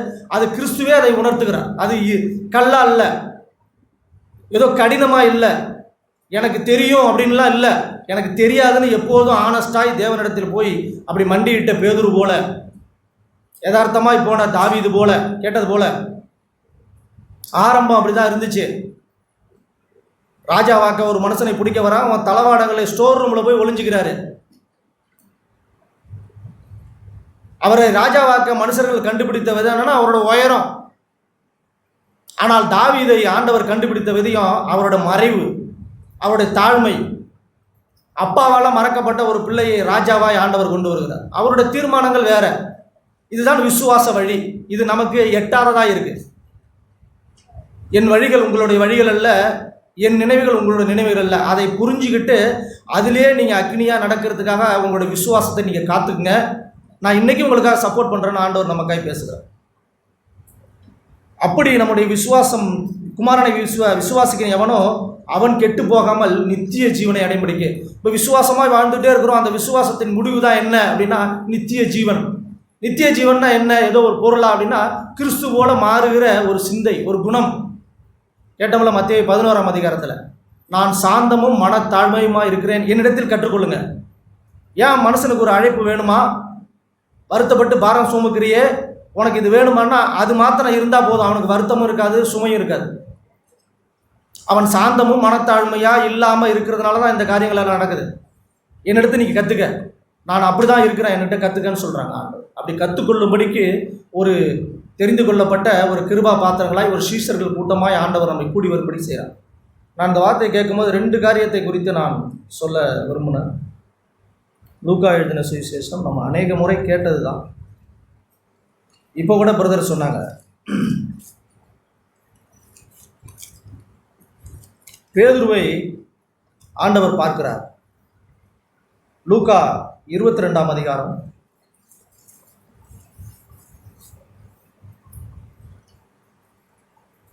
ஒரு மனுஷன்கிட்ட விசுவாசம் இருந்துச்சுன்னா ஆண்டவர் அவனுக்காய் பரிந்து பேசினார்னா அவனுக்கு என்னதான் நடக்கும்? நித்திய ஜீவனை அவன் இழந்து போகாமல் அவனுக்கு என்னதான் நடக்கும் அப்படின்னா 22ஆம் அதிகாரம் 31ஆம் வசனத்தில், கர்த்தர் பின்னும் சீமோனே சீமோனே, இதோ கோதுமையை சுளையில் புடைக்கிறது போல சாத்தான் உங்களை புடைக்கிறதற்கு உத்தரவு கேட்டுக்கொண்டான். உங்களை புடைப்பதற்கு, எல்லாரையும் புடைக்கிறதுக்கு உத்தரவு கேட்டுக்கொண்டான். நானோ உன் விசுவாசம் ஒழிந்து போகாதபடிக்கு உனக்காய் வேண்டிக் கொண்டே, நீ குணப்பட்ட பின்பு உன் சகோதரனை ஸ்திரப்படுத்து. விசுவாசம் நமக்கு என்ன செய்துனா நாம் குணப்படும்படிக்கு ஃபஸ்ட்டு நம்மளை நடத்துது. அதை விட்டுட்டு வேற யாரையோ நம்ம சரிப்படுத்தணும், ஸ்திரப்படுத்தணும்னு போனோம்னா அந்த விசுவாசம் நமக்குள்ளே பலிக்காது. அது தேவன் விரும்புகிற விசுவாசம் அல்ல. ஒரு விசுவாசம் எனக்குள்ளே ஃபஸ்ட்டு வந்திருக்குன்னா ஃபஸ்ட்டு என்னை நடத்தும், என்னை உணர்த்தும். அப்படி இல்லாமல் யாரையோ பார்க்க சொல்லி எனக்கு ஒரு விசுவாசம் வந்துச்சு அப்படின்னாக்கா அது உண்மையிலே தேவன் கொடுக்குற விசுவாசம் அல்ல, அது நம்ம கண்டுபிடிச்ச விசுவாசம். நாம் சரியாகி இன்னொருவரை நடத்தும்படிக்கு, நான் சரியாயிட்டேன் நீங்களும் அப்படி நடந்துங்க அப்படி இல்லை, என்னுடைய வாழ்க்கையை காட்டும்படிக்கு. அப்படிதான் தேவன் நம்மை தொடர்ந்து நடத்த விரும்புகிறார். அதற்காக தான் பிதாவினிடத்தில் இல்லை, சாத்தானுக்கு விரோதமாய் தேவன் நம் பட்சத்திலிருந்து நமக்காய் சப்போர்ட் பண்ணுகிறார். அதற்கு அவன், ஆண்டவரே காவலிலும் சாவிலும் உம்மை பின்பற்றி வர நான் ஆயத்தமாக இருக்கிறேன், நான் இப்போ கூட ரெடியாக தான் இருக்கிறேன் ஆண்டவரே, நான் விசுவாசம் எனக்கு அக்னியாக எரிஞ்சுக்கிட்டு தானே இருக்கு, இப்போ வந்தால் கூட நான் ரெடியாக இருக்கிறேன் ஆண்டவரே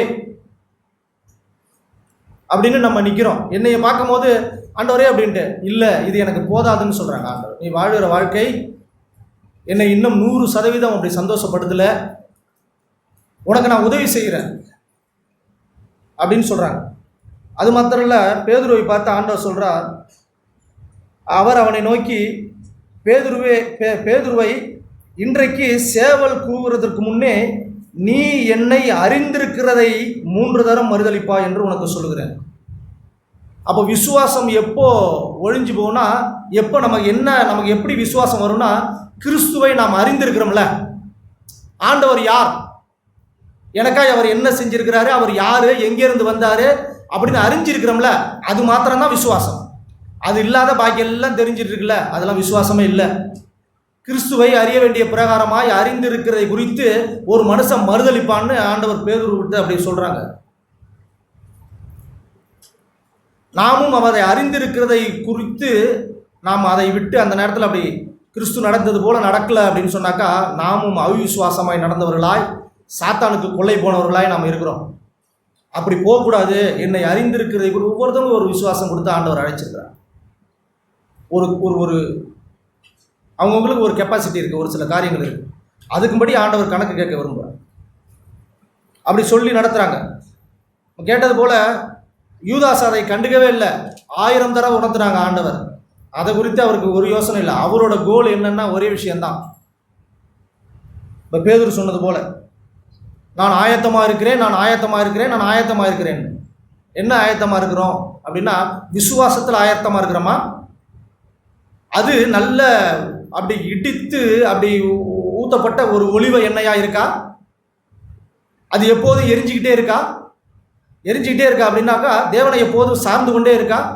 இது நான் என் வாழ்க்கையில் இதை செய்கிற ஆண்டவரே, இது உமக்கு பிரியமான இருக்கா? அப்படி கேட்டு பார்த்து வாழ்கிறவரத்தில் ஆண்டவர் பிரியமாக இருக்கிறார். அந்த ரட்சிப்பு, அந்த விசுவாசம் உன்னை ரட்சிக்கும்னு சொல்கிறாங்க ஆண்டவர். பேதுரு அதே 22ஆம் அதிகாரத்தில் 62ஆம் வசனத்தில் மனங்கசந்து அழுதான்னு இருக்கு. யூதாசும் மனங்கசந்து அழுதாரு. யார் இடத்தில் போய் அழுதாருன்னா மனுஷனிடத்தில் போய் அழுதாரு. மனுஷனிடத்தில் ஒன்று அழுது, மனுஷனிடத்திலிருந்து ஒன்று வாங்கினதை முழுசாக சாப்பிட முடியாத திருப்பி அவர்கிட்டே தூக்கி போட்டுட்டு மனுஷன் ஒன்று செய்வான்ட்டு அவன்கிட்ட போய் அழுதாக்கா ஒரு விடிவுமே இருக்காது. எங்கே தொலைச்சோமோ அங்கே தேடணும்.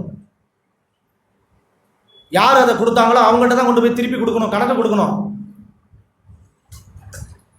அதனால ஆண்டவரை தேடி அவர் பாதத்திலே வந்து சேர்ந்துடணும்.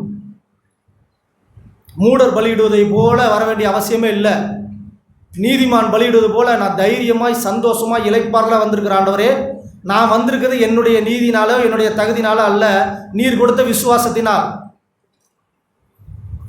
கிருபையினாலே விசுவாசத்தை கொண்டு ரட்சிக்கப்பட்டேனே ஆண்டவரே, நீர் கொடுத்த ஈவின் வாழ்க்கையை இதோ நன்றியோடு உங்களிடத்தில் வந்திருக்கிறேன். யார் விசுவாசத்தை தொலைச்சி விடுவான்னா நன்றி இல்லாதவங்க தொலைச்சிருவாங்க. அப்படி மனங்கசந்து அழுது நாம் மனம் திரும்பி தேவனிடத்தில் வரக்கூடிய ஒரு காரியம் இருக்குல்ல, அதுவும் விசுவாசம் தான். ஆண்டவர் அப்படி சொல்லி தான் நம்மை அப்படி உணர்த்தி நடத்த விரும்புகிறாங்க. என்னுடைய இருதயத்தை பாரு, இன்னைக்கு உனக்காக நான் சப்போர்ட் பண்ணுறேன்னு ஆண்டவர் சொல்லி நம்ம அப்படி நடத்த விரும்புகிறாங்க. அப்படி அந்த அக்கினி ஒருபோதும் அப்படி விட்டுட்டு போயிடக்கூடாது, அமைஞ்சிடக்கூடாது. அது தொடர்ந்து எரிந்து உம்முடைய நாமத்திற்கு மகிமையை கொண்டு வருவோம் ஆண்டவர் என்று தைரியமாய் வரும்படிக்கு ஆண்டவர் தொடர்ந்து நம்ம நடத்துகிறார். இன்னும் ஒரே ஒரு காரியத்தை நான் சொல்கிறேன், இதுவும் நம்ம கேட்ட வார்த்தை தான். லூக்கா எழுதின சுவிசேஷம் 17ஆம் அதிகாரம்.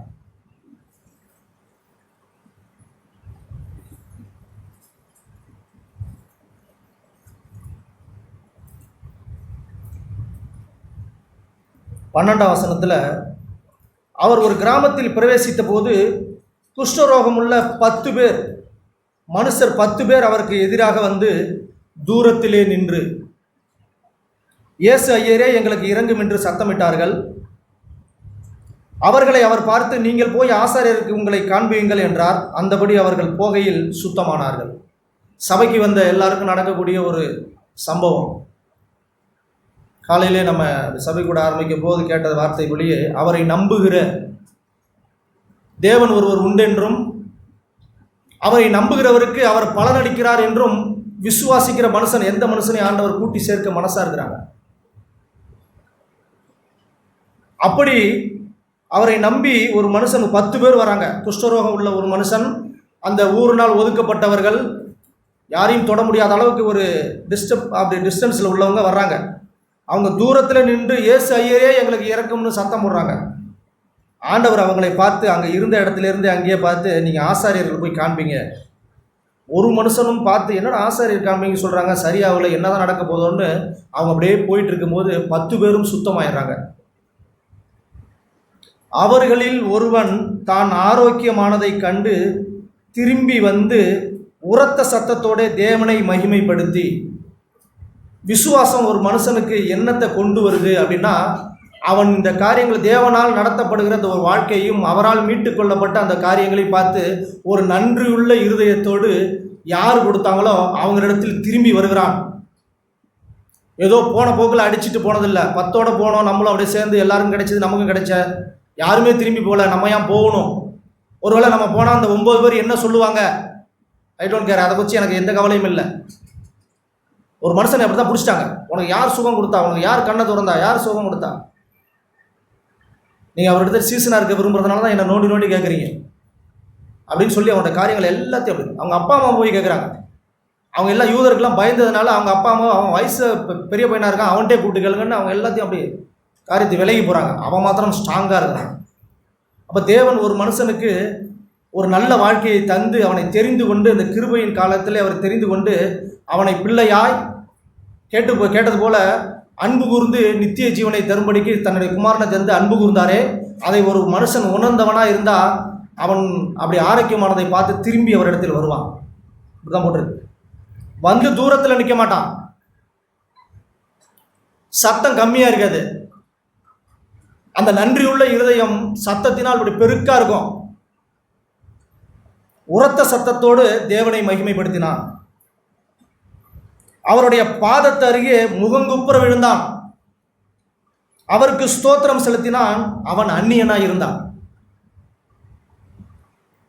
அப்பொழுது இயேசு, சுத்தமானவர்கள் 10 பேர் அல்லவா, மற்ற 9 பேர் எங்கே? தேவனை மகிமைப்படுத்துவதற்கு இந்த அந்நியனை ஒழிய மற்றொருவனும் வர காணோமே என்று சொல்லி அவனை நோக்கி, நீ எழுந்து போ, உன் விசுவாசம் உன்னை ரட்சித்தது. ஒரு ரட்சிப்பு ஒரு மனுஷனுக்கு எப்போ உண்டாகும்? அவனுடைய விசுவாசம் உண்மைதானா அப்படின்னு அவனையே கேட்டு பார்க்கக்கூடிய ஒரு சூழ்நிலை நமக்கு உண்டானால், ஒரு நன்றி உள்ள இருதயம் நமக்கு இருக்கா? சபையை குறித்து ஒரு நன்றி உள்ள இருதயம் நமக்கு இருக்கா? சபையை நடத்துகிற தேவ மனுஷர்களை குறித்து ஒரு நன்றி உள்ள இருதயம் நமக்கு இருக்கா? இல்லை, அப்போ நன்றி இருந்துச்சு, இப்போ எனக்கு துரோகம் பண்ணுறாங்கன்னு இருக்கா? ஆண்டவர் எல்லாத்தையும் கணக்கில் வைக்க விரும்புகிறார். நம்முடைய விசுவாசத்தை அவர் தொடர்ந்து எரிய செய்ய தான் விரும்புகிறார். நாம் அதை அவிச்சு போட்டுட்டோம்னா நம்ம தான் கணக்கு கொடுக்கணும். பேதுரு தன்னுடைய மாம்சத்தில் இருந்த பலத்தினால் ஏதோ ஒன்று செஞ்சிடலான்னு ஆண்டவருக்கு நேராக போகிறாரு. ஆனால் அதெல்லாம் முடியாது அப்படின்னு சொல்லி, என்னை நீ அறிஞ்சிருக்கிறீல்ல, அதை குறித்து நீ மறுதளிக்கிற. பேதுரை குறித்து ஆண்டவரை குறித்து பேதுரு அறிஞ்சது அதிகம். 12 பேரோட ரொம்ப ரொம்ப அதிகம். அதை குறித்து இப்போ நீ அவிசுவாசப்படுறியா? அப்படி படாத, என்னை அறிந்திருக்கிறதை குறித்து நீ விசுவாசமாக இருன்னு ஆண்டவர் இப்போதும் நமக்காக சொல்கிறார். ஒருவேளை நாம் அப்படி காரியங்கள் எல்லாத்தையும் பண்ணால் நாம் மனங்கசந்து அழுது அக்கினி எரிஞ்சிக்கிட்டே இருக்கணும்னு விரும்புகிறீங்களா? ஆண்டவரே, என் வாழ்க்கையில் ஒரு சுபிட்சம் உண்டாகணும் ஆண்டவரே. ஏதோ பணத்தை கொடுத்து காரியங்களை கொடுத்து அப்படியே ஒரு காரியத்தை பார்த்து அப்படியே உண்மை பிரியப்படுத்த ஒருபோதும் முடியாத ஆண்டவரே.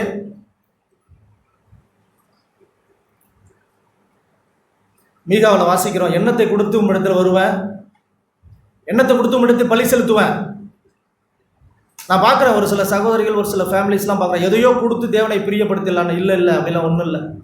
ஆண்டவர் அங்கீகரிக்கிறது இல்லை. ஒருவேளை மனுஷன் வாங்கிக்கிட்டா முட்டாள்தனமாக மனுஷன் அங்கீகரிச்சிட்டாரு, அதனால் ஆண்டவர் அங்கீகரிப்பார்னு நம்ம நினைக்கிறோம். இல்லவே இல்லை.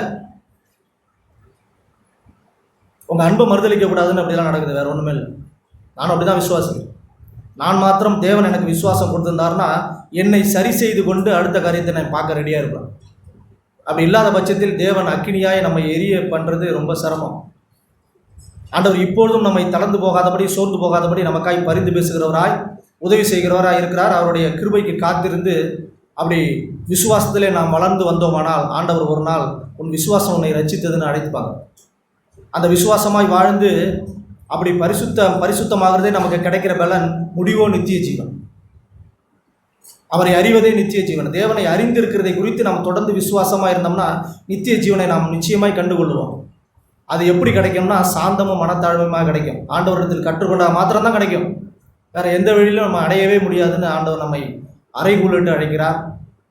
தொடர்ந்து அவருடைய பாதத்தில் நாம் அமர்ந்திருந்து தேவனுக்கு நேராக இந்த விசுவாச வாழ்க்கையில தொடர்ந்து வாழ்படிக்க அவர் தாமே நமக்கு உதவி செய்வார். பிரசங்கின் புஸ்தகம் 5ஆம் அதிகாரம் நம்ம கேட்ட வசனத்தை அப்படி தொடர்ந்து வாசிக்கிறோம். 5ஆம் அதிகாரம், அந்த 5ஆம் அதிகாரம் முதல் வசனத்தில் எப்படி எழுதியிருக்கிறாங்க, கடைசியா தாங்கள் செய்கிறது தீமை என்று அறியாதிருக்கிறார். அது ஒரு அறியாமை தான், அது பிசாசினுடைய தந்திரம். தாங்கள் செய்கிறது தீமைன்னு அவங்க அறியாமல் இருக்காங்க. தங்களுக்கே கேடு உண்டாக்குறாங்கன்னு அவங்களுக்கு தெரியாமல் இருக்கிறாங்க. நுனி மரத்தில் உட்கார்ந்து அடிமரத்தை வெட்டுகிறோம் என்று அவங்களுக்கு தெரியாமல் இருக்கிறாங்க. அதை என்ன சொல்கிறார் அப்படின்னா, பலியிடுவதை பார்க்கிலும் செவி கொடுக்க சேருவதே நலம் என்று அவர்கள் அறியாது இருக்கிறார் அப்படின்னு தான் அர்த்தம். செவி கொடுக்கறது தான் ரொம்ப முக்கியம்னு அவங்க தெரியாமல் இருக்கிறாங்க. அவங்களே தங்களுக்கு தீமைன்னு அதை செய்கிறாங்கன்னு அவங்களுக்கு தெரிய மாட்டேங்குது அப்படின்னு சொன்னாங்க. இது ஒரு பழைய உடன்படிக்கையில் எழுதின ஒரு வார்த்தை. பலியிடுகிறது அப்படிங்கிறது அது அந்த அர்த்தத்திலே எழுதியிருக்கு, நீ தேவாலயத்துக்கு போகும்போது அப்படின்னு. அப்போ மூடர் தான் எப்போ பார்த்தாலும் பலி எடுத்துக்கிட்டே போய் பலி செலுத்த வேண்டியதாக இருக்குது. அவங்களுக்கு எப்போ பார்த்தாலும் பாவம் செய்கிறதும் அப்புறம் ஒரு பலி செலுத்துகிறதும், ஒரு ஆவையோ ஆடையோ மாடையோ எதையோ எடுத்துக்கிட்டு போய் திரும்ப திரும்ப திரும்ப யார் பலி செலுத்துகிறா? மூடர். இப்படி பலி செலுத்திக்கிட்டு எல்லாத்தையும் இழக்கிறோமே, இப்படி பலி செலுத்திக்கிட்டு திரும்ப திரும்ப பலி செலுத்திக்கிட்டு ஆடையும் மாடையும் புறாவையும் நாம் எல்லாத்தையும் நஷ்டமடைகிறோமே, இழக்கிறோமே அப்படின்னு ஒரு மூடனுக்கு தெரிய மாட்டேங்குன்னு தான் சொல்கிறாங்க. அப்போ நீ தேவாலயத்துக்கு போகிறதுக்கு முன்னாடி உன் வழிகளெல்லாம் கொஞ்சம் சிந்திச்சு பாரு. தேவாலயத்துக்கு போனால் பலியிடத்தான் போகணும், நன்றி பலி செலுத்தலாம், துதி செலுத்தலாம். ஆனால் பாவத்துக்காக எப்போ பார்த்தாலும் ஒரு குற்ற உணர்வடைஞ்சு எப்போ பார்த்தாலும் இங்கே வந்து மன்னியும்னு உட்கார்ந்துருக்கிறது உண்மையாகவே அவர்கள் ஞானிகளா? பழைய உடன்படிக்கையில் அப்படித்தான் எழுதியிருக்கு. நீ தேவனுடைய ஆலயத்துக்கு போகிறதுக்கு முன்னாடி உன்னுடைய காரியங்களை வீட்டிலே சரி செய்யணும் தான் அர்த்தம்.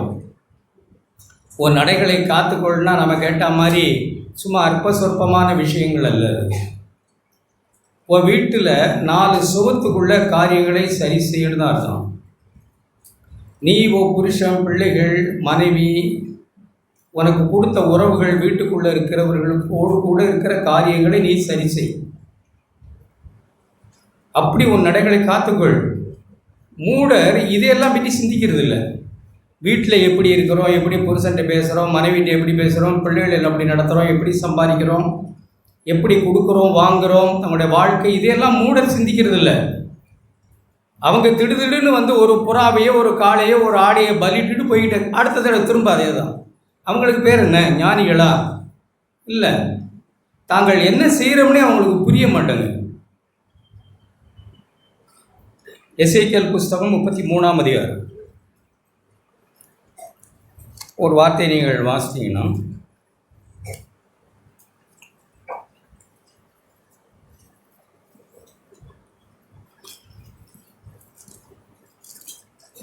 முப்பத்தி 33ஆம் அதிகாரம்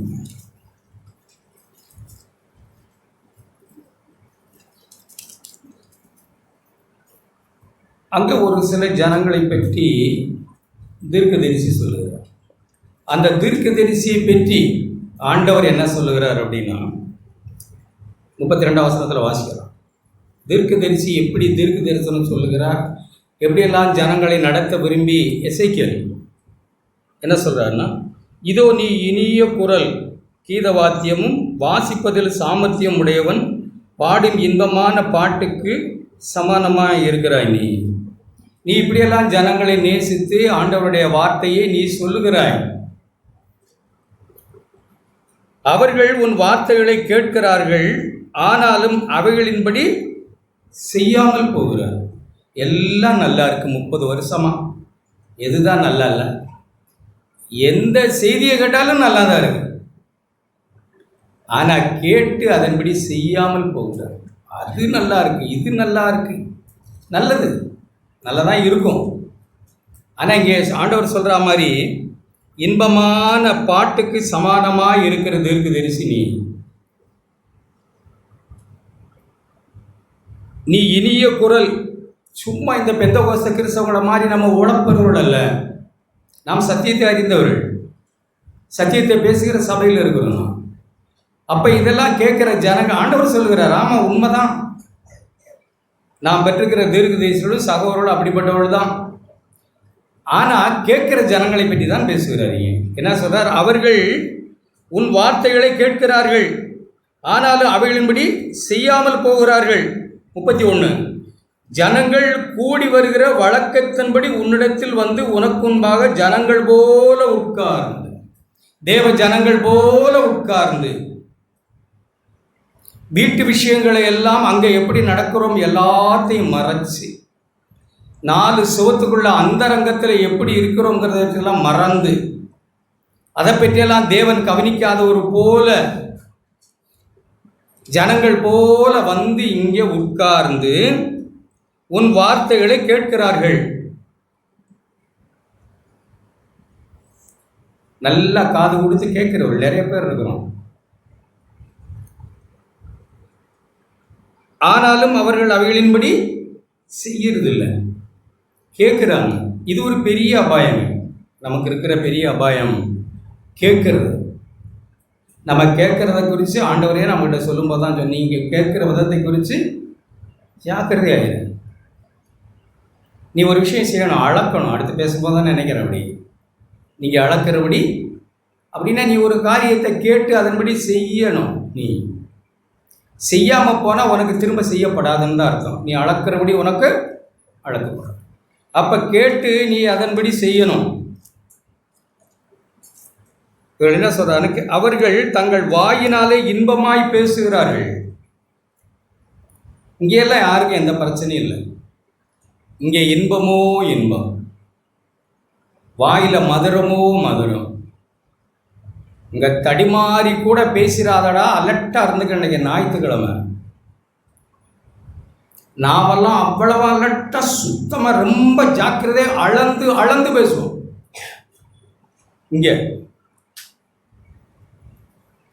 ஆனால் அவர்கள் இன்பமாய் பேசுகிறார்கள், அவர்கள் இதயமோ பொருளாசை பின்பற்றி போயிருக்கு. அது அவங்களுக்கு தெரியாமல் இருக்கு. ஆண்டவர் சொல்றதை நம்ம செய்ய அழைக்கப்பட்ட மக்கள். கிறிஸ்து இந்த பூமியில் இருந்தபோது அவர்கள் அப்போ இருந்த ஜனங்களை பார்த்து ஒரு வார்த்தையை பேசினார். மத்தேயு எழுதின சுவிசேஷம் 7ஆம் அதிகாரம். நமக்கு எல்லாருக்கும் தெரிஞ்ச வசனம் தானா, கெட்டு போக கூடலைங்க. தயவு செய்து அன்பான சகோதர சகோதரிகளே, நாம் கேட்டு கேட்டு கேட்டு கேட்டு வீணாக நாம் அழைக்கப்படலை. அதனை விளைக்கு கேட்குறது நல்லது, அது காதுக்கு நல்லா இருக்கும், மனசுக்கும் அப்போ நல்லா இருக்கும். ஆனால் அதன்படி போய் வீட்டில் போய் நான் என்னுடைய வாழ்க்கையை தேவனுக்கு நம்ம கேட்ட மாதிரி அக்கினியை போட வந்தேன். லூக்கா 12ஆம் அதிகாரத்தில் அப்படி சொல்கிறாங்க. அது கான்டெக்ட் வேறு, அதனால் அந்த வசனத்தை சொல்கிறேன். அக்கினியை போட வந்தேன், அது இப்பொழுதே பற்றி எரியணும்னு நான் விரும்புகிறேன். கேட்கறதோட சேர்த்து நெருப்பையும் தான் போடுறாங்க ஆண்டவர். தட் பலன், ஒரு பலனையும் கிருபையும் சேர்த்து தான் வார்த்தையில் தர்றாங்க. இந்த அதிகாரத்தை அப்படி படிச்சீங்கன்னா உங்களுக்கு தெரியும் அதை எப்படி பேசுகிறார். தேவன் பேசுகிற வார்த்தைகளை ஒரு பலனோடு, அப்படித்தான் எழுதியிருக்கு வேதத்தில். ரட்சிக்கப்படுகிற எவனுக்கும் அது தேவ பலனாக இருக்கிறது சுவிசேஷம். சும்மா ஏதோ ஆண்டவர் பேசுறது இல்லை, அதோட சேர்த்து ஒரு சக்தியையும் பலனையும் கிருபையும் சேர்த்து தருகிறார். அதை நாம் விசுவாசித்து நாம் போய் செய்யலனா, சும்மா வெறுமனே வார்த்தை அப்படி கேட்கக்கூடாது. இதில் தேவனுடைய மனம் இருக்கு, தேவனுடைய அன்பு இருக்கு, தேவனுடைய இரக்கம் இருக்கு, தேவனுடைய கிருபை இருக்கு, தேவனுடைய வல்லமை இருக்கு, தேவனுடைய பலன் சக்தி இருக்கு. அதோட சேர்த்து தான் தேவன் தம்முடைய வார்த்தையை நம்மோடு பேசுறாங்க. சும்மா வெறுமனே அவர் எப்போதும் பேசுறதில்ல. அவர் வெறுமையா பேசுன ஆளும் இல்லை. மனுஷன் வேணா சும்மா வேணா பேசிக்கிட்டு கிடக்கலாம், ஆனா அவர்கிட்ட வார்த்தையில வல்லமை இருக்கு. அதுக்கு பின்னாடி மனுஷனாய் வாழ்ந்த கிறிஸ்துவனிடத்துல ஒரு வாழ்க்கை இருக்கு. அந்த வாழ்க்கையின் மூலிருந்து தான் அவர் பேசுகிறார். நீங்க 7ஆம் அதிகாரம், மத்தேயு 7ஆம் அதிகாரம் ஒரு வார்த்தையை வாசித்துட்டு நாம வரலாம். 7ஆம் அதிகாரம் 28ஆம் வசனத்தை வாசிக்கிறேன். கவனிங்க, தயவுசெய்து தூக்கம் வந்தால் தூங்கக்கூடாது, கொஞ்சம் முடிச்சு. இந்த வார்த்தைகளை சொல்லி முடித்த போது, இயேசு இந்த வார்த்தைகளை சொல்லி முடித்த போது, அவர் வேதபாரகரை போல போதியாமல் அதிகாரமுடையவர்கள் அவருக்கு போதித்தபடியினால் ஜனங்கள் அவருடைய போதகத்தை குறித்து ஆச்சரியப்பட்டார்கள். அப்ப வேதபாரகர் என்ன செய்யறாங்க? சொல்லியும் செய்யாத இருக்கிறார்கள். அவர்கள் சுண்டு வரலனால கூட தூக்குறது இல்லை. அவங்க சொன்ன ஆமா கிடக்கிறான் போட அப்படின்ட்டு போகலாம். அப்படிதான் போகும். இங்கேனாலும் அப்படிதான், எங்கனாலும் அப்படிதான். ஆமாப்பா சொல்லுவார், அலட்சியம் ஈஸியாக பண்ணிடுவோம். நான் அப்பாவோ அம்மாவோ யாராக இருந்தாலும் வீட்டில் பிள்ளைகள் எல்லாம் அலட்சியம் பண்ணி விடுவாங்க. பேச வந்துட்டார் பேச அப்படின்னு தோணும். இல்லை, ஆண்டவர் அப்படி பேசலை. அவர் எல்லாவற்றையும் தன் வாழ்க்கையில் அனுபவித்தவராய், சுமந்தவராய், செய்தவராய் வந்துதான் அதிகாரமுடையவராய் பேசுகிறார். அப்ப அவருடைய வார்த்தையில் ஒரு அதிகாரம் இருக்குது, ஹெல்ப் இருக்கின்றது. அதிகாரம்னா ஏதோ மிரட்டல் இல்லை, அதுல ஒரு உதவி வருது, சேர்ந்து வருது உதவி, ஹெல்ப். இரக்கமுடையவராய் பேசுகிறார். அதை செய்ய, அதை நிறைவேற்ற 1 மைல் கூப்பிட்டா 2 மைல் போகிறதுனா என்னங்கிறதுடைய அந்த அக்கினியை அவர் தன் வாழ்க்கையில பற்றி எரிய வைத்து நடந்து ஒரு வல்லமையோடு ஒரு அதிகாரத்தோடு பேசுகிறார். அதில் மிரட்ட அதிகாரம் அல்ல, அது ஹெல்ப் பண்ற ஒரு அதிகாரம். நான் உனக்கு உதவி செய்கிறேன், என் வார்த்தையை கேள் அப்படின்னு பேசுறது. எப்பவுமே ஆண்டவருடைய வார்த்தைக்கு பின்னாடி அப்படிதாங்க இருக்கு. அதுல அவருடைய மனம் இருக்கு, அன்பு இருக்கு. நான் சும்மா உன்கிட்ட பேசல, நான் சொல்ற வார்த்தை உன் வாழ்க்கையில ஒன்று செய்யும். நீ போய் அதை உன் வாழ்க்கையில கடைபிடிச்சின செய்தேன்னா, என் வாழ்க்கையில நான் அனுபவிக்கிற ஒன்றை உன் வாழ்க்கையில நிறைவேறும், செய்யும். அப்படிப்பட்ட வல்லமையோடு தான் பேசுறாங்க. என்ன பேசுறாங்க? 7ஆம் அதிகாரம். அப்ப ஜனங்கள் வந்தாங்க. சபை கூடி வருகிற நமக்கு தான் எழுதியிருக்கு. அல்லது கர்த்தாவே கர்த்தாவே கர்த்தாவேன்னு கூப்பிட்டுக்கிட்டு இங்கே உட்கார்ந்துருக்கிற ஜனங்களை பார்த்தான்னு சொல்ல, நான் உங்களை ஒரு காலம் அறியவில்லைன்னு மேலே எழுதியிருக்கு. அடுத்த வசனத்தை நான் வாசிக்கிறேன். 24ஆம் வசனம். 24. ஆகையால் நான் சொல்லி இந்த வார்த்தைகளை கேட்டு இவைகளின்படி செய்கிறவன் எவனோ அவனை கன்மலையின் மேல் தன் வீட்டை கட்டின புத்தியுள்ள மனுஷனுக்கு ஒப்பிடுவேன். கேட்கறது இல்லைங்க, கேட்டு போய் சும்மா மணலை நோண்டி யாருக்காக சும்மா கடகடன்னு ஒரு கிறிஸ்தவ வாழ்க்கையை உண்டாக்குறதில்ல. அதெல்லாம் நமக்கு இருக்கிற ஒரு பெரிய பிரச்சனை. ஏன்னா சபையில் இருக்கணும்னா ஏதாவது ஜோடிக்கணும்.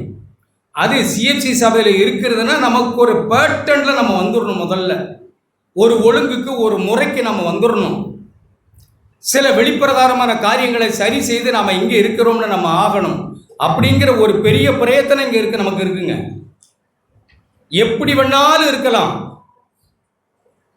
இங்க ஒரு சிலர் அப்படி உட்கார்ந்துருப்பீங்க, வந்து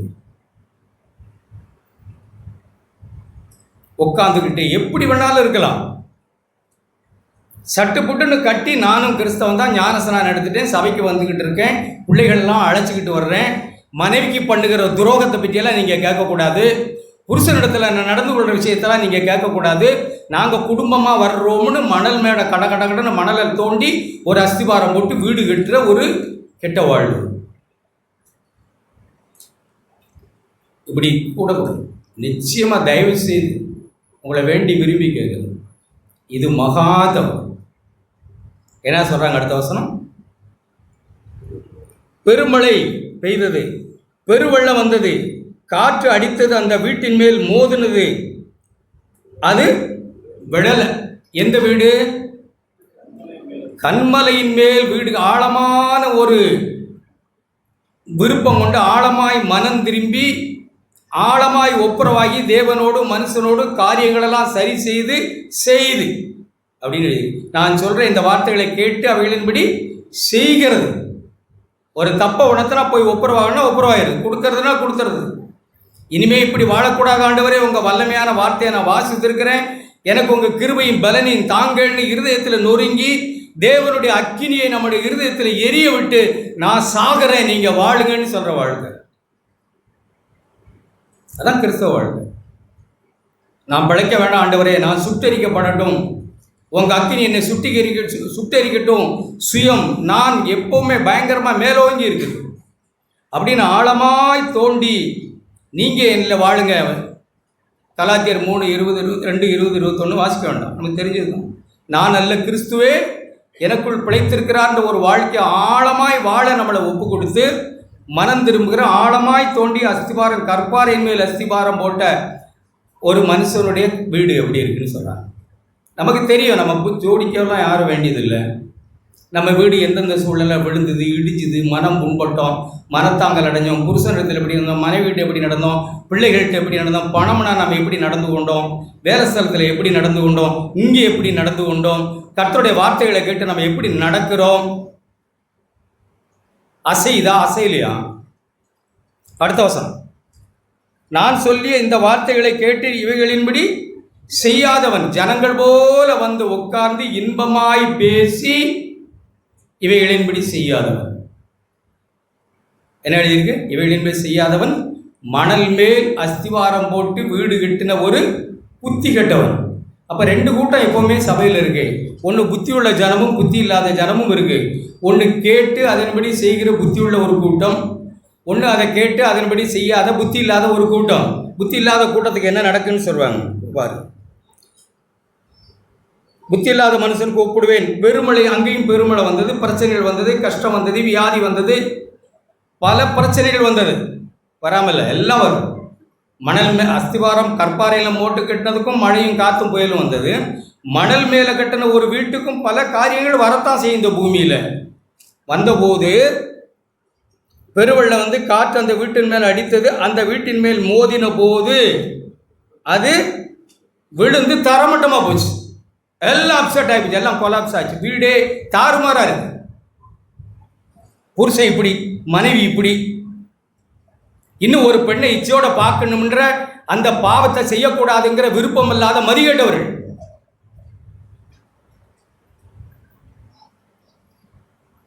இது இந்த வீடெல்லாம் இடியத்தான் செய்யும். விபச்சாரத்தில் கூட விழுவோம். இதில் தானே பேசுகிறாங்க 5:28 ஒரு ஸ்திரீ இச்சையோட பார்க்குற எவனும் விபச்சாரம் செய்தாயிட்டு. இதெல்லாம் வீட்டில் நாம் எப்படி யோசிக்கிறோங்கிறது தானே. அப்படி இல்லைன்னா அந்த வீடு இடிஞ்சு எப்பவும் இடிஞ்சு போகும், தரமட்டமாய் போகும். அப்புறம் பழையபடியும் மேலோட்டமாய் மனம் திரும்பி சட்டையை கிழிச்சு மனம் திரும்பி பழையபடி வீடை கட்ட ஆரம்பிப்போம். அப்புறம் பார்த்தா இன்னும் ஒரு சூழ்நிலை இன்னும் பலமாய் சரிஞ்சு விடும். நஷ்டமோ நஷ்டம். அப்புறம் எல்லாருக்கும் தெரிஞ்சு போச்சு, அல்லது இப்படி ஆயிடுச்சு காரியங்கள், இன்னும் கொஞ்சம் வீடை கட்டும், இன்னும் சட்டையை கிழிச்சுக்கிட்டு சும்மா மேலோட்டமாக உதட்டளவில் மனம் திரும்பி ஒரு வீடு கட்ட ஆரம்பிப்போம். அப்புறம் பழையபடியும் அதுவும் இடியும். எவ்வளோ பெரிய மதிகேடுது.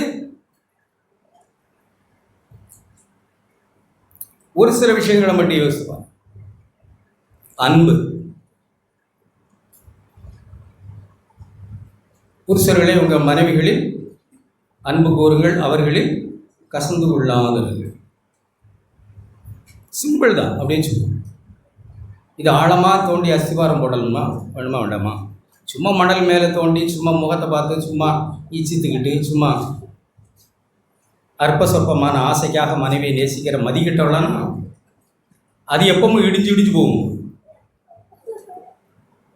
ஆழமாக தோண்டணும்னா ஒரு புருஷன் தன் மனைவி எப்படி நேசிக்கிறான், நான் இப்படி யோசிக்கிறேன். ஒரு புருஷன் தன் மனைவி எப்படி நேசிக்கிறான், ஒரு தகப்பன் தான் மருமகன் தான் மகளை எப்படி நேசிக்கணும்னு நினைக்கிறான். புரியுதா? ஒரு மாமனார் மருமகன் தன் மகளை எப்படி நேசிக்கணும்னு நினைக்கிறாரு சொல்லுங்க. புரியுதா நான் சொல்ல வருது? அப்படி போய் மனைவியை நேசின்னு அர்த்தம். ஒரு அப்பா என்ன நினைக்கிறாங்க, மருமகனை தன் மகளை மருமகன் எப்படி நேசிக்கணும்னு நினைக்கிறாங்க. நினைக்கிறோமா இல்லையா? பலமாக நேசிக்கிறவங்க உட்காந்துருக்கோம். மருமகன் அப்படி நேசிக்கணும் இப்படி நேசிக்கணும், மருமகனை தூக்கி குப்பரை கவுத்து அடித்து போட்டு பரட்டி, நீ அது மாதிரி போய் உன் மனைவி நேசி. இன்னொருத்தர் உன் மகளை நேசிக்கணும்னு நினைக்கிறல, உன் மனைவி நீ அதே மாதிரி போய் நேசி. புரியுதா நான் சொல்கிறது? கொஞ்சம் வீட்டில் போய் சிந்தி. ஒரு மனைவி தான் புருஷனை நேசிக்கணும். எப்படி நேசிக்கணும்? நேசம் வருதா இல்லையா? யோசிக்கமா இல்லை? ஒரு மனைவி தான் புருஷனை நேசிக்கணும்னு நினைக்கிறோம் அப்படின்னா, நான் தலைகளை சொல்கிறேன்னா தெரியல, சொல்கிறது எனக்கு தெரியல சரியா? எப்படி நாம் அதை விளைவிக்கலாம்? மருமகன் உட்காந்துருக்கமா இல்லை? இங்கே உட்காந்துருக்கிற மாமியார் உங்கள் மகனை எப்படி நேசிக்கணும்னு நினைக்கிறீங்க? எப்படின்னா உங்கள் மருமகா உங்கள் மகனை எப்படி நேசிக்கணும்னு நினைக்கிறீங்க? அதே மாதிரி புருஷனை நேசிக்கும். ஓ, எப்படி தான் நேசிக்கும். அப்படி நேசித்தா அதான் அன்பு, உண்மையான அன்பு. மருமகள் மகனை எப்படி நேசிக்கணும்னு ஒரு தாய் நினைக்கிறீங்க? அது சார்ந்தவங்க மகன் தான் பெருசு. மருமகள் அப்படி நேசிக்கணும்னு நினைக்கிற அது மாதிரி உங்கள் புருஷனை போய் நேசிங்க. மகனை அப்படி மகளை நேசிக்கணும்னு நினைக்கிற ஒரு தகப்பனாக இருந்தால் அப்படி உன் மனைவியை நேசினி அப்படின்னு எடுத்துக்கலாமா? பிரச்சனைகளே ஓஞ்சிருங்க. மருமக மட்டும் மகன் இப்படியெல்லாம் நடக்கணும், நான் என் புருஷன்ட்டு இப்படி நடக்க மாட்டேன், இது என்னது?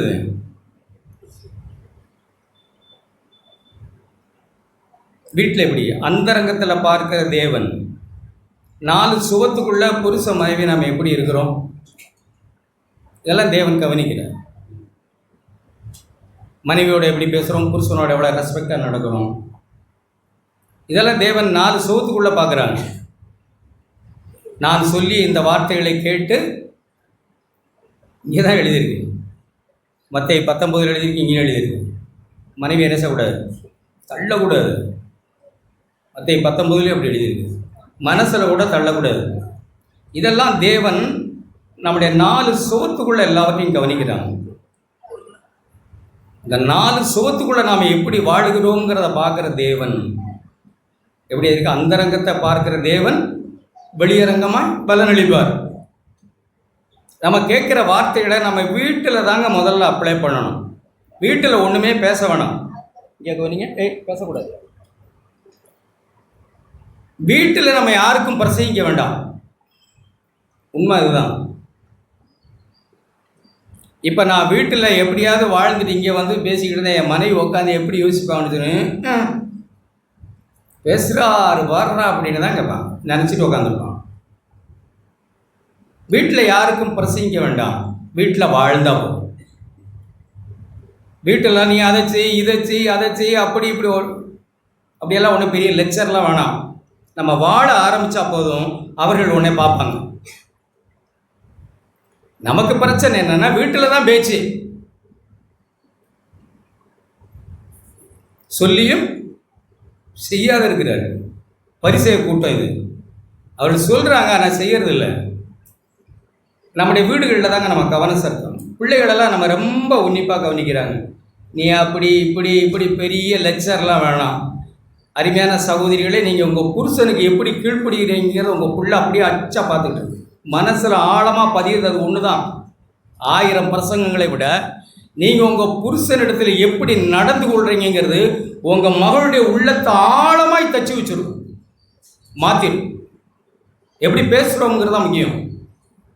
பெரிய நீ அப்படி இருக்கணும் கீழ்ப்படியான்னு ஒன்றும் பேச வேணாம். உங்களை கவனிக்கும் போது அம்மா எவ்வளோ ரெஸ்பெக்டாக எவ்வளவு லவ்லியாக அப்பாவோட பேசுகிறாங்க, கைண்டாக என்ன சாந்தமாக பேசுகிறாங்க, என்ன அன்பாக இருக்காங்க, என்ன பணிவிட செய்கிறாங்க. எனக்கும் எங்கள் அப்பாவுக்கும் எங்கள் அம்மா எப்படி பணிவிட செய்கிறாங்க அப்படி பைபிள் எழுதியிருக்காங்க. அப்படிதான் பைபிள் எழுதியிருக்கு.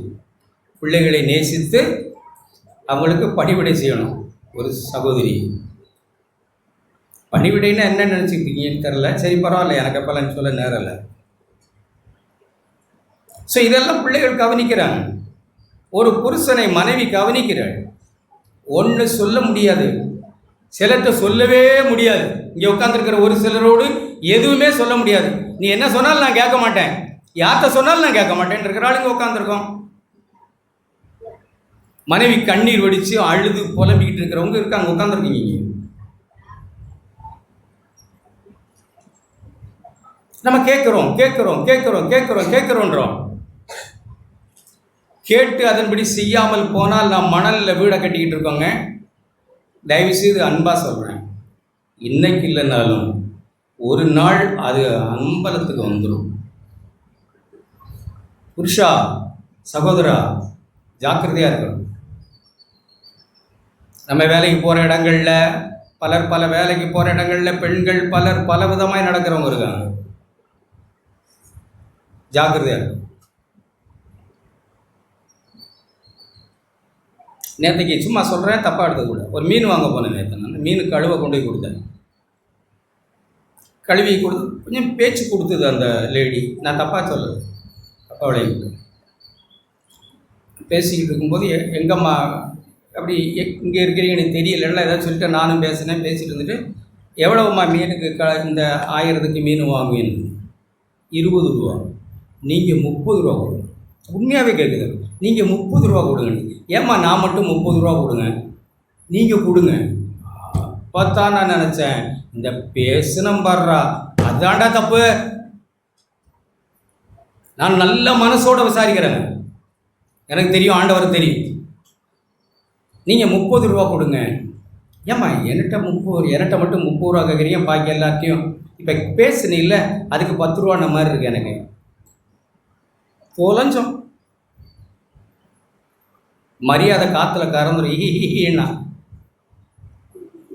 என்னை பற்றி எனக்கு தெரியும், நீங்கள் யார் சர்டிஃபிகேட் கொடுக்கணும்னு பேசலை. ஜாக்கிரதையாக இருக்கணும். வேலை ஸ்தலங்களில் பெண்கள் பலர் நம்ம இடத்துல வாழ்க்கையில் ஈடுபடுவாங்க. மனைவி குளிக்குது,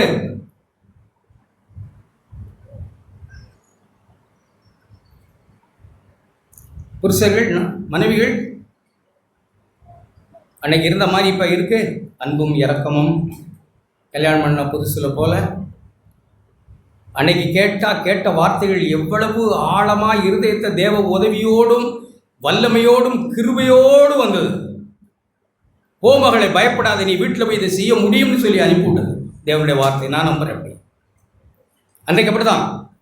மகளை பயப்படாத, இந்த செத்த கிறிஸ்தவத்தை விட்டு நீ வந்த, நீ அசுத்தமானதை தொடாதிருந்து நல்ல சபை சத்தியம்னு வந்த உன்னை நான் வாழ வைக்காம அனுப்ப மாட்டேன். என் வார்த்தையோடு உனக்கு வல்லமையும் தருகிறேன், கிருபையும் தருகிறேன். போய் இதை உன்னால செய்ய முடியும், விசுவாசமாயிரன்னு அனுப்பி விட்டாங்க. இப்ப தேஞ்சி இப்ப எப்படி இருக்கு குடும்ப வாழ்வு? நம்ம வீட்டில் தாங்க யோசிக்கும். ஒன்றும் சொல்ல வேண்டாம் பிள்ளைகளுக்கெல்லாம். நான் அப்படிதான், இப்பவும் அப்படிதான். ஒன்றும் சொல்ல வேண்டாம். சொன்னதெல்லாம் நான் பார்த்துருக்கேன். பிள்ளைகிட்ட அனாவசியமாக போதிச்சதெல்லாம் அவர்கள் ரியாக்ட் பண்ணதே நான் பார்த்துருக்கேன். சொல்லக்கூடாது. வாழ், அக்னி உன்கிட்ட பற்றி எரியட்டும். நீ ஆழமாய் தோண்டி அஸ்திவாரம் போட்டு ஒரு வீடை கட்டு. மழை வரும்போதும் புயல் வரும்போதும் காற்று வீசும்போது அசையாமல் அன்பாயும் இரக்கமாயும் தயவாயும் இருக்கிறத உன் பிள்ளைகள் பார்க்கட்டும். உன் பிள்ளைகளுக்கு நீ எடுக்கிற அந்த அன்பை பிள்ளைகள் பார்க்கட்டும். பேசாத, செய், சாகு, அவர்களுக்குனே வாழ்ந்துரு. நீ அவர்கள் ஒரு விஷயத்தை பார்ப்பாங்க உன்கிட்ட. நீ ஒன்றும் பேச வேணாம். தாயே அப்படி ஒரு முடிவு எடுக்கணும். ஒன்றும் பேச வேணாம். புருஷனுக்கு முன்பாக எப்படி நடக்கிறோம், எப்படி ரெஸ்பெக்டாக இருக்கிறோம், எப்படி சாந்தமாக அமைதலாக இருக்கிறோம், அதை என் பொண்ணு பார்க்கும். 5 வயசுல இருந்து பார்க்கும். ஒன்றும் பிரசங்கிக்க வேண்டாம். அது வாழ்க்கை தானே மாறும். இந்த வாழ்க்கை ஒரு உதவி செய். இப்போ நீங்கள் ஒரு வார்த்தை சொன்னால் ஆழமாக இதயத்தில் போய் அப்படி தைக்கும். ஏன்னா அந்த வார்த்தையில் வல்லம் இருக்கு, அதிகாரம் இருக்குது. ஆனால் நமக்கு இதில் எல்லாம் ஒரு சிலருக்கு விருப்பம் இல்லைங்க. கேட்கறது கேட்டுக்கிட்டு நம்ம இஷ்டப்படி எப்படி எழுதிக்கிறபடி அப்படி தான். அவர்கள் ஜனங்கள் போல வந்து உட்கார்ந்து கேட்டு அதன்படி செய்யாது இருக்கிறார்கள். அவர்கள் இருதயம் வேற ஒன்றுக்கு பின்னாடி போயிடுது. வீட்டுக்கு போன உடனே, இங்கே வந்த உடனே அப்படி பத்தாச்சு, அல்லட்டா போய் அல்லட்டா உட்காந்து ஜாக்கிரதையாக சாயங்காலம் எத்தனை மணிக்கு போறியோ அத்தனை மணி வரைக்கும் பி கேர்ஃபுல். வீட்டில் ஒரு சேதல்னு காட்டிட்டு போயிடணும். இங்கே காட்டுறதுலையே இருக்கு. வீட்டில் எப்படி இருக்கு? அப்படிப்பட்ட சிந்தை நமக்கு எல்லாருக்கும் வரணுங்க, அவசியம் வரணுங்க. இல்லைன்னா தப்பாக போகும், நிச்சயமாக தப்பாக போகும். அன்பை பற்றி ஆண்டவர் அப்படித்தான், நீங்கள் ஒருவரில் ஒருவர் அன்பாக இருக்க வேண்டும் என்பதே தேவனுடைய சித்தம். நம்மளை பற்றி எல்லாருக்கும் ஒரு குறை இருக்குது. நாம் போய் சுவிசேஷம் சொல்கிறதில்ல, சுவிசேஷம் சொல்கிறதில்ல, சொல்கிறதும் இல்லை தான். அதை ஒத்துக்கணும்ல, தெரியல. ஆனால் அதையும் தாண்டி ஒரு விஷயத்தை நம்ம பேசிக்கிட்டே இருக்கோம் வருஷங்களாய்.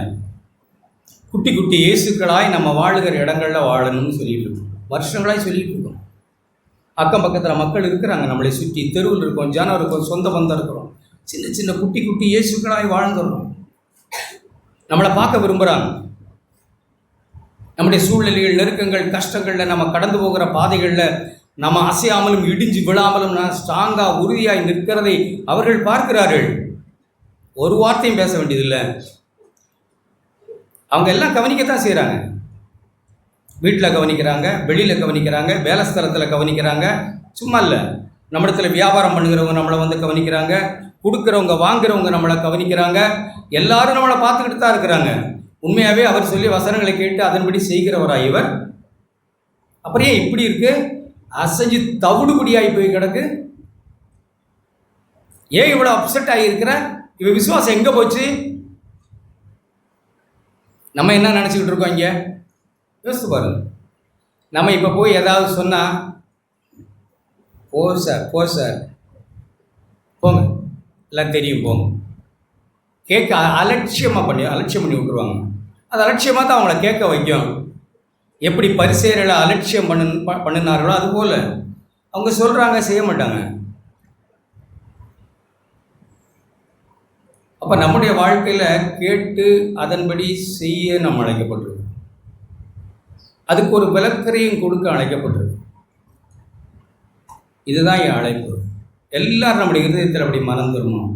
நான் எவ்வளவோ கேட்குறேன், 30 வருஷமாக 35 வருஷமாக நான் கேட்டுக்கிட்டே இருக்கேன். ஆண்டவரே, இந்த கேட்குற வார்த்தை எனக்கு 30, 60, 100 பலன் கொடுக்குதா? நான் கேட்குறத இந்த காதில் வாங்கி இந்த காதில் விடுறேன்னா, கேட்குறளா இதை இராமல் அதன்படி சீருளாக இருங்கன்னு நான் அப்படி எடுத்துக்கிறேன்னா, அல்லது கடவுளுடைய வார்த்தையை நாம் கேட்கும்போது வல்லமையாய், அன்பாய், இரக்கமாய், தயவாய் என்னை வாழ வைக்க வல்லமையோடு வருகிற வார்த்தையை உண்மையும் நன்மையுமான இருதயத்தில் பொறுமையோடு கேட்டு பொறுமையுடன் காத்து, அது சும்மா வந்தது ஒரு வார்த்தை அல்ல, அது தேவனுடைய ஜீவன், அது தேவனுடைய வாழ்வு. அவருடைய வார்த்தைகள் ஆவியும் ஜீவனுமாய் இருக்குது. அந்த வார்த்தைகள் ஆழமாய் நம்முடைய இருதயத்துக்கு வந்தபோது உண்மையும் நன்மையுமான இருதயத்தில் பொறுமையுடன் காத்து கொஞ்ச நாள் காத்து வைக்கிறோம். அதுதான் நாம் கீழ்ப்படுகிறோம்னு அர்த்தம். பொறுமையுடன் காத்து வைக்கிறதுன்னு என்ன? அதுதான் கீழ்ப்படுகிறோம்னு அர்த்தம். அந்த காக்கிற காலம்தான் கீழ்ப்படுகிற காலம். தடபடலாம் ஒன்றும் வேண்டாம். இல்லை, பொறுமையோடு நம்ம கேட்ட வார்த்தைகளை காத்து மனசில், ஆண்டவரே நான் அப்படி இல்லை, ஆண்டவரே நான் அப்படி இல்லை, எடுத்தால் கவுக்குறேன், எடுத்தால் ஒன்று பேசிடுறேன், அப்செட் பண்ணி விட்டுறேன், வீட்டில் புருஷனை பற்றிய ஒரு பெரிய விஷயமெல்லாம் எனக்கு மனசில் வரவே மாட்டேங்கு. ஒரு வசனத்தை படிப்போம். 1 பேதுரு. நம்ம எதையோ உணர்த்துக்கிறதுக்காக சொல்லலை, உண்மையை நாம் படிக்கிறோம். ஒரு சகோதரி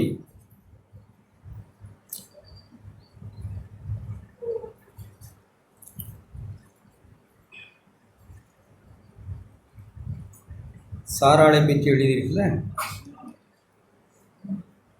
3ஆம் அதிகாரம். எப்படி எழுதியிருப்பார்? பெண்களுக்காக பேசலை, தாய்மார்களுக்காக, திருமணமானவர்களுக்காகவும் சொல்கிறேன், எல்லாருக்காகவும். உங்களுக்கு கிடைச்சா எங்களை தானேன்னு யோசிக்கக்கூடாது. சாந்தமும் அமைதலும் உள்ள அந்த அலங்கரிப்பு இருக்கட்டும், அதுதான் தேவனுடைய பார்வையில் விலையேறப்பட்டது. இப்படி பூர்வத்தில் தேவனிடத்தில் நம்பிக்கையாக இருந்த பரிசுத்த ஸ்திரீகளும் தங்களுடைய புருஷருக்கு கீழ்ப்படிந்து கீழ்ப்படிதல் ஒரு பெரிய அலங்கரிப்புங்க. புருஷனை மதிக்காதது அலங்கோலங்க, அலங்கோலம், ஆபாசம். அப்படி ஒன்று எடுத்துக்கல. புருஷனை நான் மதிக்க மாட்டேன்னு ட்ரெஸ் கொடுத்துருக்க ஆபாசம். தங்களை அலங்கரித்தார். அந்தபடியே சரியாக எடுத்துங்க. சாராள் ஆபிரகாமை எங்கே கூப்பிட்டுக்கிட்டு இருந்தாங்கன்னு நினைக்கிறேன்? ஆண்டவன்னு ஆண்டவான்னு தெருவுலையா, வீட்டில். அப்படி எடுத்துக்கலாமா? எங்கே கூப்பிட்டாங்க? தெருவுலையா? ஆண்டவனேன்னு. அப்படியெல்லாம் இல்லை, வீட்டில். ஆண்டவன் எனக்கு தலைவனாக வந்தவன், ஆண்டவன் என்று சொல்லி அவனுக்கு கீழ்ப்படிந்திருந்தாள். நீங்களும் நன்மை செய்து ஒரு ஆபத்துக்கும் பயப்படாதிருந்தீர்களான அவளுக்கு பிள்ளைகளாக இருப்பீங்க சகோதரிகளே.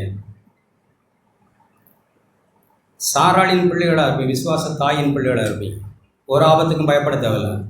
புருஷன் ஆண்டவனேன்னு அவருக்கு கீழ்ப்படுகிறதுனால ஒரு ஆபத்து ஒரு நாள் வராது.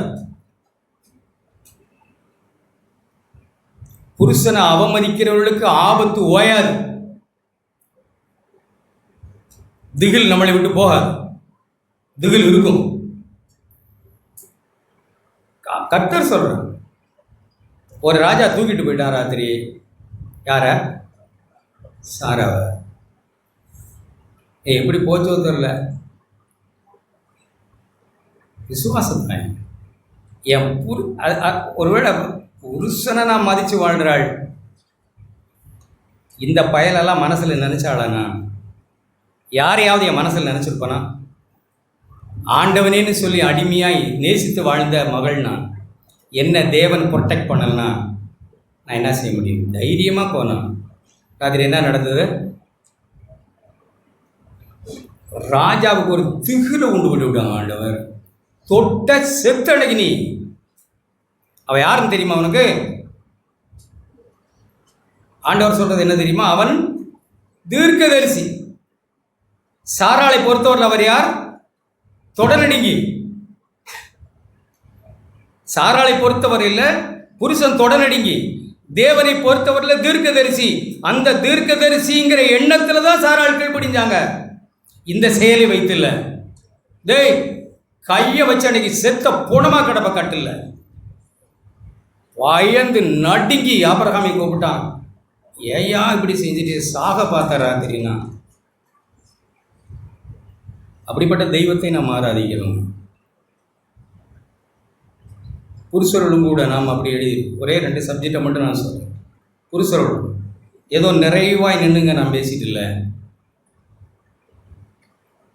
எபிரேயர் புஸ்தகம், எபேசியர் புஸ்தகம் 5ஆம் அதிகாரம் கேட்டு இதை 2 விஷயங்களை நம்ம செய்வோம். முதல்ல பார்ப்போம். கொஞ்சம் பேர் புருஷன் மனைவிகள் இருக்கிறோம். சும்மா காட்டை கலைச்சிக்கிட்டு, சும்மா வீட்டை ஒரு மாதிரி கொளுத்தி விட்டுக்கிட்டு, இங்கே வந்து முக்காடை போட்டுக்கிட்டு கர்த்தாவே நோ. வீடு இடியத்தான் செய்யும். அவர் எப்படி வேணாலும் இருக்கட்டும், ரட்சிக்கப்படாதவராக இருக்கட்டும், ரட்சிக்கப்படாத மனைவியாக இருக்கட்டும், இந்த மனுஷன் மூலமாய் தெய்வம் என்னை பரிசுத்தமாக்குகிறார். அவ்வளோதான் செய்தி. சகலம் என் வாழ்க்கையில் நன்மைக்கு ஏதுவாக தான் நடக்குது. என்னை பரிசுத்தம் பண்ணணும்னா இந்த கோடாலி தான் தேவை. என்னை பரிசுத்தம் பண்ணதுக்காகத்தான் இந்த புருஷன் இப்படி இருக்கார். என்னை பரிசுத்தம் பண்ணதுக்காகத்தான் இந்த மனைவி இப்படி இருக்கிறாள். அதுதான் நம்முடைய விசுவாசம். இப்படி தான் நம்ம எடுத்துக்கணும். எபேசியர் புஸ்தகம் எல்லாரும் 27:5 புருஷர்களே உங்கள் மனைவிகளில் அன்பு கூறுங்கள். நான் கிறிஸ்துவ போல என் மனைவியில் அன்பு கூர்ந்துட்டேன்னு சொல்கிறவங்கள ஒரு அல்லையா சொல்லுங்க. சொல்ல மாட்டோம். ஏன்னா நம்ம இந்த பூமியில் இருக்கிற அவ்வளோ குறைவுள்ள மனுஷன் நம்மளை பற்றி நமக்கு தெரியும். நாளைக்கு எப்படியோ, நாளைக்கு நடப்பது நாளைக்கு என்னவோ, இப்படி இருக்கேன் கிருபையினால். நாளைக்கு அகங்கொண்டேன்னா கிருபை போகும், தாறுமாற நடப்பேன். கவனிங்க புருஷர்கள், இதையெல்லாம் நாம் கேட்டு எத்தனை வருஷ காலமாக கேட்டிருக்கோங்க.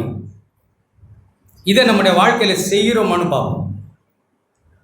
புருஷர்களே, உங்கள் மனைவிகளில் அன்பு கூறுங்கள், அப்படியே கிறிஸ்துவின் சபையில் அன்பு.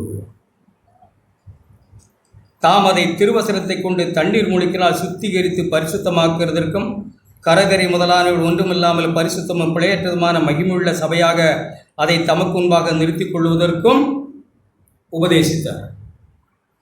அப்படியே எழுதியிருக்கு. தம்மை தாமே ஒப்பு கொடுப்போம் சகோதரரை. நாம் ஆழமாய் கேட்கறதில்லை. கிறிஸ்துவுக்குள்ள ஆண் என்றும் பெண் என்றும் இல்லை. ஒரு சில காரியங்களை கர்த்தரே வகுத்து வச்சுருக்காங்க. ஆண்டவரே, என் மனைவி நேசிக்கிறேன், நீங்கள் சபையை நேசித்தது போல நான் நேசிக்கிறேன். எவ்வளவோ குறையாக இருக்கிற ஆண்டவரே, அதற்காக ஒப்பு கொடுக்காத பாவியாக நான் இருக்கிறேன். நான் கேட்குறேன், அதன்படி செய்யணும். அதன்படி செய்துட்டா என் வீடு இடியாது. நான் மணல் மேல் கட்டினவன் அல்ல. பெற்றோர், பிள்ளைகள் எல்லாரும் அப்படி சிந்திங்க. கேட்கறது இல்லை. பிள்ளைகளே, உங்கள் பெற்றாருக்கு கர்த்தருக்குள் கீழ்ப்படியுங்கள், இது நியாயம். சண்டே கிளாஸில் சொல்கிறதுக்காக சொல்லி கொடுத்ததில்லை. அது நமக்கு வாழ்நாள் நீடித்திருப்பதற்கும் நமக்கு நன்மை உண்டாயிருப்பதற்கும் தகப்பனையும் தாயும் கனம் பண்ணணும். கல்யாணம் ஆகிற வரைக்கும் கீழ்ப்படியணும். கல்யாணமாகி ஒரு புருஷனோடைய மனைவியோட போகிற வரைக்கும் வீட்டில் கீழ்ப்படியணும். கல்யாணமாகி ஒரு புருஷனோட ஒரு மனைவியோட வீட்டை விட்டு போயிட்டா கனம் பண்ணணும். சாகிற வரைக்கும் ரெஸ்பெக்ட் பண்ணணும் பெற்றோரை. இப்படிப்பட்ட பிள்ளைகள் ரொம்ப கொஞ்சங்க. இப்பமே கல்யாணம் ஆகுறதுக்கு முன்னாடி பரட்டி உருட்டுது. இதெல்லாம் என்ன செய்யணும்னு நினைக்கலாம். ஒரு தகப்பனை முந்தானதை நான் பார்த்தேன், நம்ம சபையில் தான். அவர் படுற கஷ்டம்னு வேதனையும் அவர் சொல்கிறத பார்த்தா இந்த பிள்ளைகள்லாம் என்ன செஞ்சுக்கிட்டு இருக்காங்க. நான் நியாயம் இருக்கலை, நிதானிச்சா. இவ்வளோ சிரமம் சொல்கிறாரு, இவ்வளோ கஷ்டம். இந்த வயசான காலத்தில் இந்த கிழவனும் கிழவியும் இவ்வளவு சிரமப்படுறாங்க. 1க்கு 3 உபத்திரவத்துக்கு 4 இருக்கு. ஒன்று கூட உதவி செய்யல. தெய்வமே, ஏன் பிரதர் இப்படியெல்லாம் ஒரு ஃபோன் பண்ணக்கூடாதா, சொல்லக்கூடாதா, நாங்கள்ல அப்படின்னு சொல்ல வேண்டியதாக போச்சு. பிள்ளைகளுக்கு கார் இருக்கு, கீர் இருக்கு, பிரயோஜனம். அவர் சொல்கிறத பார்த்தா அழுகதான் வருது எனக்கு. இவ்வளவு சித்திரவதையாடா கஷ்டப்படணும். இத்தனை பிள்ளைகள் இருக்கும்போது காசு இருக்கு, பணம் இருக்கு, எல்லாம் இருக்கு, மனம் மட்டும் இல்லை. ஏன்னா கல்யாணம் ஆகிட்டா கனம் பண்ணணும். கல்யாணம் ஆகிற வரைக்கும் கீழ்ப்படியணும். வீட்டில் எத்தனை பேர் உழைக்க முடியும்? இதோ கேட்கறது இல்லை. போய் வீட்டில் போய் உட்காந்து முட்டி, தேவனே என் மேலே இறக்க மாட்டேங்குது, கேட்குறவனா இருக்கிறேன், ஜனம் போல வந்து சபையில் உட்கார்றேன், இச்சகமாய் பேசுகிறேன், செய்கிறேன்னு சொல்கிறேன், செய்யலை.